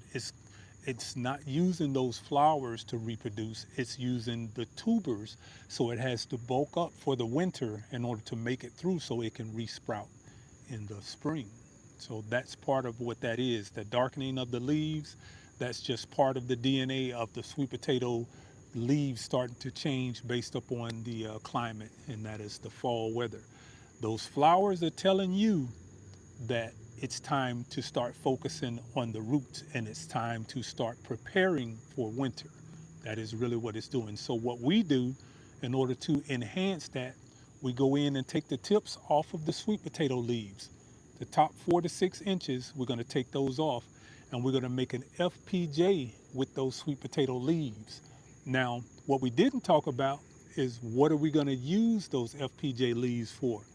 Those FPJ leaves from the sweet potato leaves, that juice now goes towards our spring harvest. When we start talking about our seedlings, those tips harbor all the cytokinins, gibberellins, the auxins, that's the growth hormones in that sweet potato leaf. And what we're doing is we're harvesting those hormones and we're putting that in a bottle. So when spring comes around and we start having our spring garden, our seedlings, we can put that into the soil of our spring garden and it's going to stimulate those spring garden plants to grow. That's going to give them those same auxins, gibberellins, and cytokinins. This is a biological stimulant. This is not fertilizers. They're biological stimulants. We are actually taking the biology of the plant and we're exchanging it for those sugars that we're doing with our carbonado sugar. We're combining those. FPJ, that's right, fermented plant juice. Uh, let's see here. Cynthia Lewis, okay, everybody in the room is answering you. Cynthia Lewis. Uh, take the 4 inches from the tips and make an FPJ. Absolutely. So we are lights out live. We've had a pretty good live here. I really appreciate you guys coming in. Vigorous growth. That's right. That's what it's going to produce. It's going to promote your seedlings growth. And you can do that now, but this is not the time of the year when you want to stimulate all of that seedling growth. And that's why you're looking at that cup that I have and those plants being so big in those cups. Those are that's the biology coming from these other plants that I'm using to trigger the growth in those plants. That's not necessarily a fertilizer making them grow like that. I can spray any of my FPJs on the plants and within 24 to 48 hours, you'll literally see the plant turn a totally different color. The chlorophylls will start to darken up. The plant will just posture. The tips of it, the vigor is just gonna, you're gonna know that you did something to it, and that is the biological stimulants that those FPJs add to it. So loving all the knowledge I'm getting, thank you, and that's pre Pranish, okay, Pranisha Williams, I think that's what that is. Cynthia Lewis says, thank you everyone. Absolutely. So I don't want this thing to block out on me. I got about 9% left on my tablet. So we're gonna say lighting. Okay, Mike says the lighting looks good growing out the box. Okay, I appreciate that. And y'all already know I don't know what it is about these lights right here, but I am loving these lights. I call them my little Tinkerbells. The little wasn't that the little thing on Peter Pan, Tinkerbell? The little what was she? The fairy, Tinkerbell. That's why I call these Tinkerbells. I love these little lights right here. But I got my little backdrop light here that kind of picks up the Chase Lounge. And then I got me another light up front that kind of picks up the front. So we're getting a little better at this. Yeah. The analytic gardeners say they are so cute. They are super cute. I take cute. I mean, I take cute. There's nothing wrong with being cute. Yeah, I love these things, and it just adds that nice little ambience that I like to have when we're out in the garden. So it gives that lighting in the area, but you can still get a little flavor of the backdrop. And like I said, I wish we were uh, horizontal because then you could really see the whole thing. When we're vertical, you don't really get I don't know, you just don't really get the whole thing. Not Woofy says vibes. That's right. We call it Lights Out Live. That's what we call the live. Yeah. She said, are those lights on your site? No, I don't have these on my site, but I can get them on the site. It's I'm so late with everything on the site. I'm trying to get these orders out. So if you guys have ordered garlic and you haven't received your tracking numbers yet, that's because I haven't sent them yet. Um, Everything's packed up. I just gotta put the labels on them, and then the tracking number will automatically upload. I do have some garlic left over, but I don't know how much, and I won't know how much until I ship out everything tomorrow. So Saturday, everything's going out, and then I'll be able to retab what my inventory is, and I don't want to get rid of enough so I don't have enough to plant. So that's what I'm doing now. So that's why I turned the listing off. It's not sold out, but I did turn the listing off. Um, let's see here. Mary McGillis says, I wanted to tell you I followed your advice on inoculating my peas and string in the spring, and I had a great harvest. And now I have fall harvest planted. I'm in Northeast Ohio, so I'll be having cold weather soon. Thank you. Yep.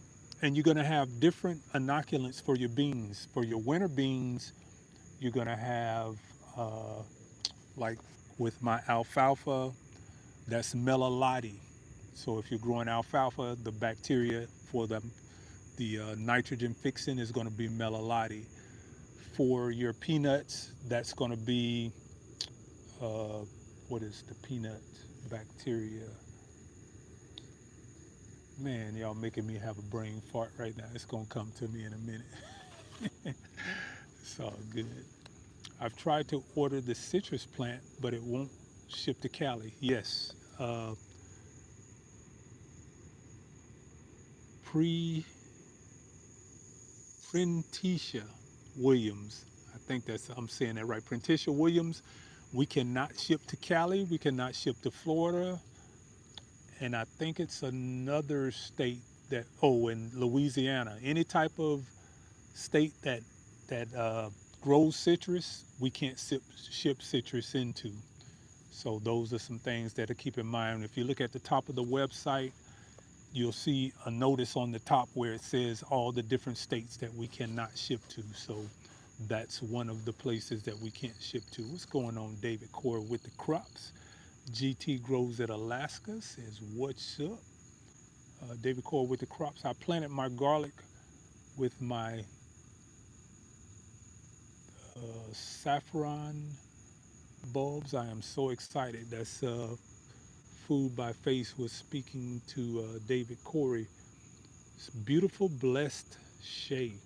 She said, "Is it okay to go ahead and plant my elephant garlic now in a vertical grower?" I think it's still too early to plant the elephant garlic. That's a fall crop. And the elephant garlic absolutely needs that cold. It goes through vernalization, so it absolutely needs that cold. So even if you're in a warmer climate and you're growing the elephant garlic, the reason why I'm shipping them out as early as I am, so if you are in a warmer climate, you can put them in the refrigerator in the in an open bag, a net bag, or something like that, and let them uh, acclimate over the next 30 days or so. But I would not plant them unless you're up north. Now, up north, that's a whole different thing because their temperatures are a little different. But down here in Georgia Zone 8A, I usually plant mine end of October, middle of October. Generally on my birthday, I was doing it, but I moved it up a little bit. So maybe the middle of October is really when you want to do it. They'll be good until then. So just keep them in a storage area where they're cool and they can get a little airflow. So don't put them in a place where they're going to get stagnant because and stacking them up on each other. Just spread them out and let them breathe while they store. Did anybody say Miss Shirley was in here? What's going on, Miss Shirley? I didn't see you, but I see somebody speaking to you. Okay. Hello, glad I caught the live. That's Valerie Williams. Says she's glad she caught the live. David is speaking to Valerie. Um, let's see. Man, mine are in the fridge and taking up too much room. She said her garlic is in the fridge and taking up a lot of room. Yeah, they do take up room, but that's part of it. When you want to get those large bulbs, it has to go through that vernalization, it has to get that cold stratification. Vernalization, it's not stratification, it's vernalization is what that's called. Uh, Food by Faith says usually October is the time most of us start planting our garlic. Yep, October in general. Valerie is speaking to David. Okay, any more questions? See, any more questions on our sweet potato? I thought that was a pretty decent little presentation on the sweet potatoes. I thought that was pretty interesting. All right. So If there are no questions, we're going to go ahead and mosey on up out of here. Food by Faith at Not Woofy says yes, usually at this time, but make sure your notifications are on because YouTube has been changing the algorithm. Not just changing the algorithm, man, I'd have to have a private talk with some of y'all about some of the things that I've been noticing over the past few, and I'm going to say maybe the last 2 weeks. There was an announcement that came out the other day about the changing of some of the criteria that goes into the hours that you're going to need in order to keep your stay into the YouTube partner program. There's a lot of changes that's going on with that.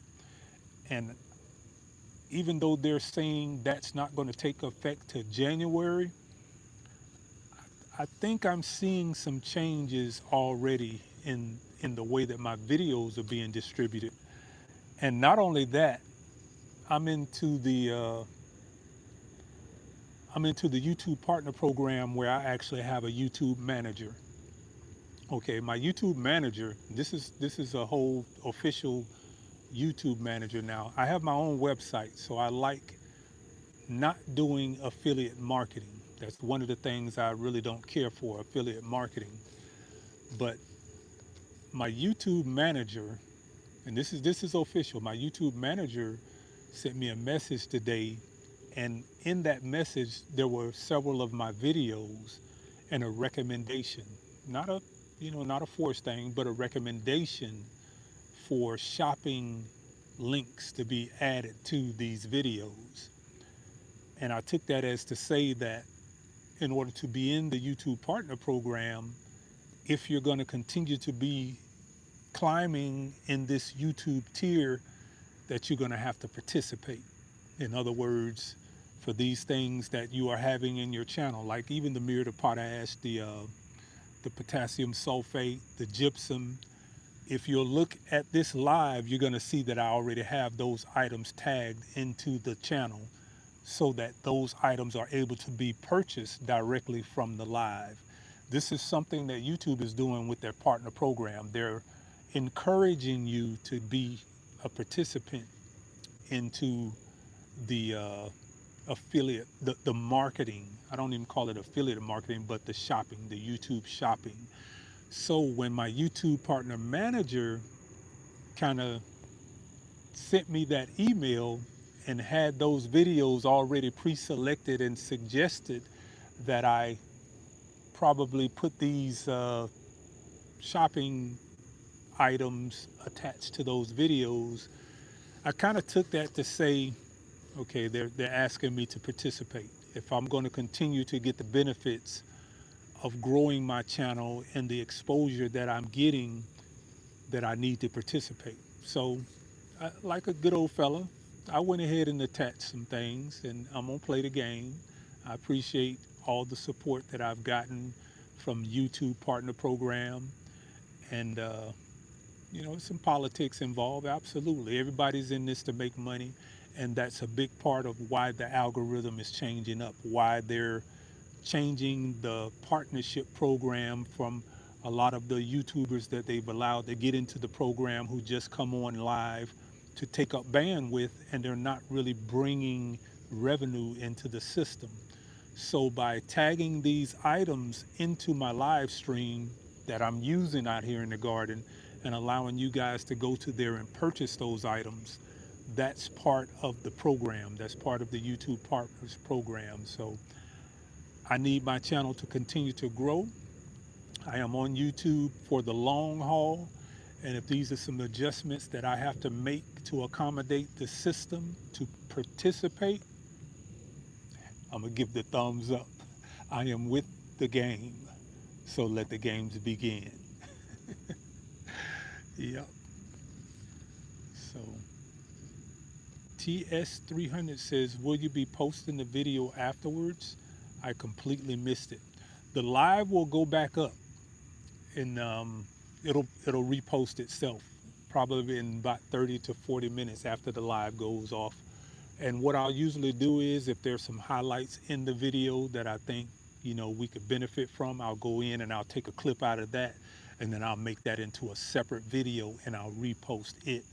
But because we're doing it in vertical, nobody really watches long form in vertical. So that's something too, Empress Herbal, that I wanted to tell you too. When you're doing your videos and you're doing it in vertical, you're not going to get a big push from the algorithm if you're vertical trying to do long form video. The verticals are specifically designed for the shorts feed, the reels, and things like that. So if you want to get that reach with your long form video, you're going to have to turn that camera sideways and go horizontal. If you're doing it vertical, you're not going to get the same reach. And people just don't watch content in vertical. I mean, in horizontal. I mean, they don't watch content in vertical on YouTube. So if you want to grow that channel, you're going to have to turn that camera sideways and give them that television view, because that is where your benefits are. From anybody who's on here trying to grow their channel, we got a lot of content creators in here, and just letting you know, one of the ways that you want to do to grow your channel is you want to make it to the TV. When you're looking at your analytics, you want your analytics, whenever you do a long form video, you want those analytics to have TV, then mobile, then tablet, and then computer. When you start ranking number one with your content on TV, that is what you're going to get rewarded with. So whenever I'm doing my long form content right now, I am looking to push my analytics to fall into that television category. That's when you're watching it on TV. YouTube is going to give you an extra little push when you make that television, because that means people are putting that on and they're walking away, they're cooking, they're doing house chores. That means they're on the platform longer, and that is the name of the game. The longer you can stay on this platform, the better YouTube is going to serve you, and the better you're going to get serviced by YouTube. So that's something that I just wanted to say to a lot of my up and coming content creators on here. If you want to get your content, share it out. This is not the way to do it. Vertical is for the shorts feed. If you want the content shared out, you want to do it in long form. And that's what's going to get you on the TV. You're not going to see these vertical feeds on the TV. You're not going to see it. They just don't look well on TV.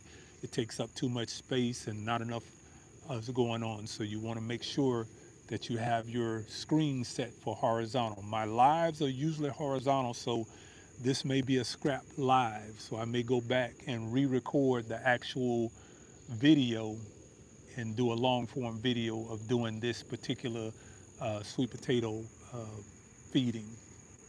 So Food by Faith says, yes, I absolutely turned YouTube on and I work around the house.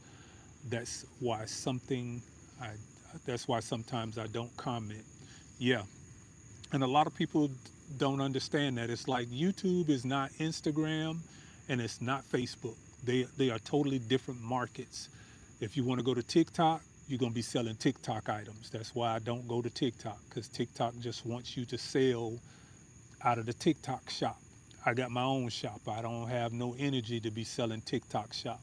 If you go to Instagram, Instagram is gonna, they like the vertical. They're not into the horizontal on Instagram. YouTube is kind of caught in the middle. I mean, I'm not YouTube, I'm sorry, Facebook. Facebook, I've been playing around with doing the horizontals and the verticals, and I've been getting a little different response on Facebook. So Facebook is my number two platform in terms of being able to generate income. So for those who thinking Facebook is slouching, you can make some money on Facebook as well. So don't just put all your pennies in certain sites. Move that content around to different sites and you're going to start seeing some revenue coming in from other places, and then you'll be able to fine tune that. That way you're not dependent upon one platform for all of your income coming in. So Brandy Nova says, hi, I have a question. Go ahead and ask, Brandy. You're telling us you got a question, go ahead and ask. Yep, I left TT and IG. Well, Empress Herbal saying she left TT and IG. No, don't leave it. You just have to, just kind of use it to your advantage. It's like for me, I still post on TikTok, but I don't cater to TikTok. I go over, I put my vertical content up, and then I disappear. Eventually, maybe the algorithm will change, and then I'll get a benefit out of that. But I'm going to always keep posting on TikTok. I'm going to always post on Instagram. Instagram does what they call bonuses. Instagram does bonuses. So I post on Instagram because every now and again they'll do a bonus. And what they'll say is if you post, let's say, 5 videos in the next 2 weeks, there may be a $2,500 bonus in there. So you got to keep posting on all the platforms just because, it looks like things aren't going according to the plan and you're not getting the movement that you want on those platforms. Keep posting over there because you may have that breakthrough. Because I was posting on Instagram and didn't even realize that my Instagram had X amount of dollars in it and I hadn't even been checking it for a while. So Instagram does those again, they do bonuses. Facebook pays out just like YouTube does. Facebook, once you get into the partner program on Facebook, there's a check that comes in just like it does on YouTube. So if you're not paying attention to Facebook, you're slipping on that. That's why you got to post on all the platforms because you never know where your breakthrough is going to come through at. On YouTube, like approaching 300,000 now on YouTube. On Facebook, I'm like right at 520 something thousand. On Instagram, I'm about 430,000. TikTok might be right at 90,000. So I make long form videos on YouTube. I edit those down, make shorts. Then I take those shorts and I upload those to TikTok, Instagram, and Facebook. Everything is right here. This is my base. This is why I go live on YouTube because YouTube is, I mean, just being honest, YouTube is where the money at. I'm just going to keep it 100 with you. If you want to make money, YouTube is where the money at. They're not competing with the TikToks. They're not trying to compete with the IGs. If you want to come in and you want to build a business, YouTube is the way to do it at. And like I said, that's not because I'm in the partner program, but it is the fact that you can actually make a pretty decent living with YouTube. And you can branch off of that with things like that I'm doing with my website. Once you get your website set up, then you have an outside resource outside of social media. So it's about moving pieces in every direction and finding out which one is going to be most profitable for you and then combining them all.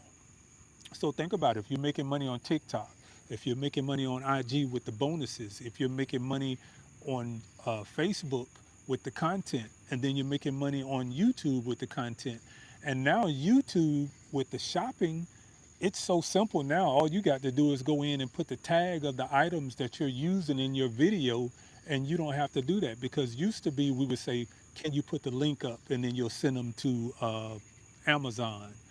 That's no longer the case. YouTube is not allowing that anymore. They don't want any exiting from the platform if they are not going to benefit from it. So with that, I got to play the game. A lot of people, a lot of times ask me, why don't you put your links into the lives? Why don't you put your links into the chats? I don't put my links into the chat because that's frowned upon by the social media platforms now. As of 2026, any exit from the platform is a strike against you.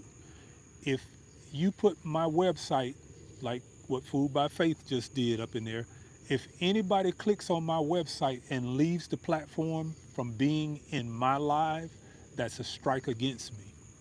So you have to be really creative on how you do things. So a lot of times you'll hear me just, I'll put in the chat or something like that, growing out the box. That's the name of my website. So once you've been into the live a couple of times, you're going to automatically know that, Okay, if it's some product that you're looking for, just go to my website and that product is going to be there. So that's something that we're going to have to get into the rhythm of doing, because not just YouTube, not just TikTok, not this IG, not Facebook, every social media platform right now as of 2026 has a no exit policy. There has no exit. If you put a link up into the chat and people exit out of that chat from your chat, they're going to slow the, I'm not going to say they're going to suppress it, but they're just not going to share it. I had a video did 500,000 views in 3 hours. It had a link in it. That video went from this to this. It flatlined and it got no more views. Only the views came from the few people that'll come to my channel and sifting around. But you're talking about this 500,000 views in less than 3 hours. And because I had a link in it, people were clicking on that link and going to buy. This is when I put up my 3-zipper netting. Because that link was in there and they were going over to my website, exiting the platform, that that link went dead. That whole video went dead and I killed the algorithm with it. So we have to be mindful of, this is a business. You know, everybody's in this to make money, and YouTube, just like we have to reinvent ourselves. YouTube is also reinventing themselves. So they're looking for different ways to create revenue outside of the traditional advertisement that they've been having. So where those links again were to where we would put the links up to the Amazon links, that's no longer the case. If you're putting Amazon links up in your chats or up in your bios and they exit the platform after clicking on those links, your video is going to take a hit. That's the reason why the shopping is now here on YouTube, because they want you to be able to click on the shopping that's directly in your live stream. If you look at this live stream right now, all the product that I had in this video is already listed in this live stream. It's already connected to YouTube. So I get a commission if anyone purchases it, and YouTube also gets a piece of that. So this is a evolving cycle. We have to be just like the algorithm. We have to learn how to maneuver with the system and learn what the algorithm is telling us. When my YouTube partner manager sent me that email today, that was a no-brainer for me. You know, it's like, okay, we've been suggesting. Let me just put it in your face so you understand what's about to happen. And I took that as to say, if I'm not going to participate, what purpose do they have of sharing my content? So you gotta kind of play the game. Everybody's in this to make money, and if I'm making money off of YouTube by coming in and sharing my content, and they're paying me for the hours that I'm accumulating in here, then I gotta kind of work with the system, and I'm not beyond that. So that is the reason why you're going to start seeing these the links in my descriptions now. So you're going to start seeing all of these tagged product in my content. So with that being said, I'm going to say thank you guys for coming out, chilling with me tonight, and we're going to get up out of here. Peace.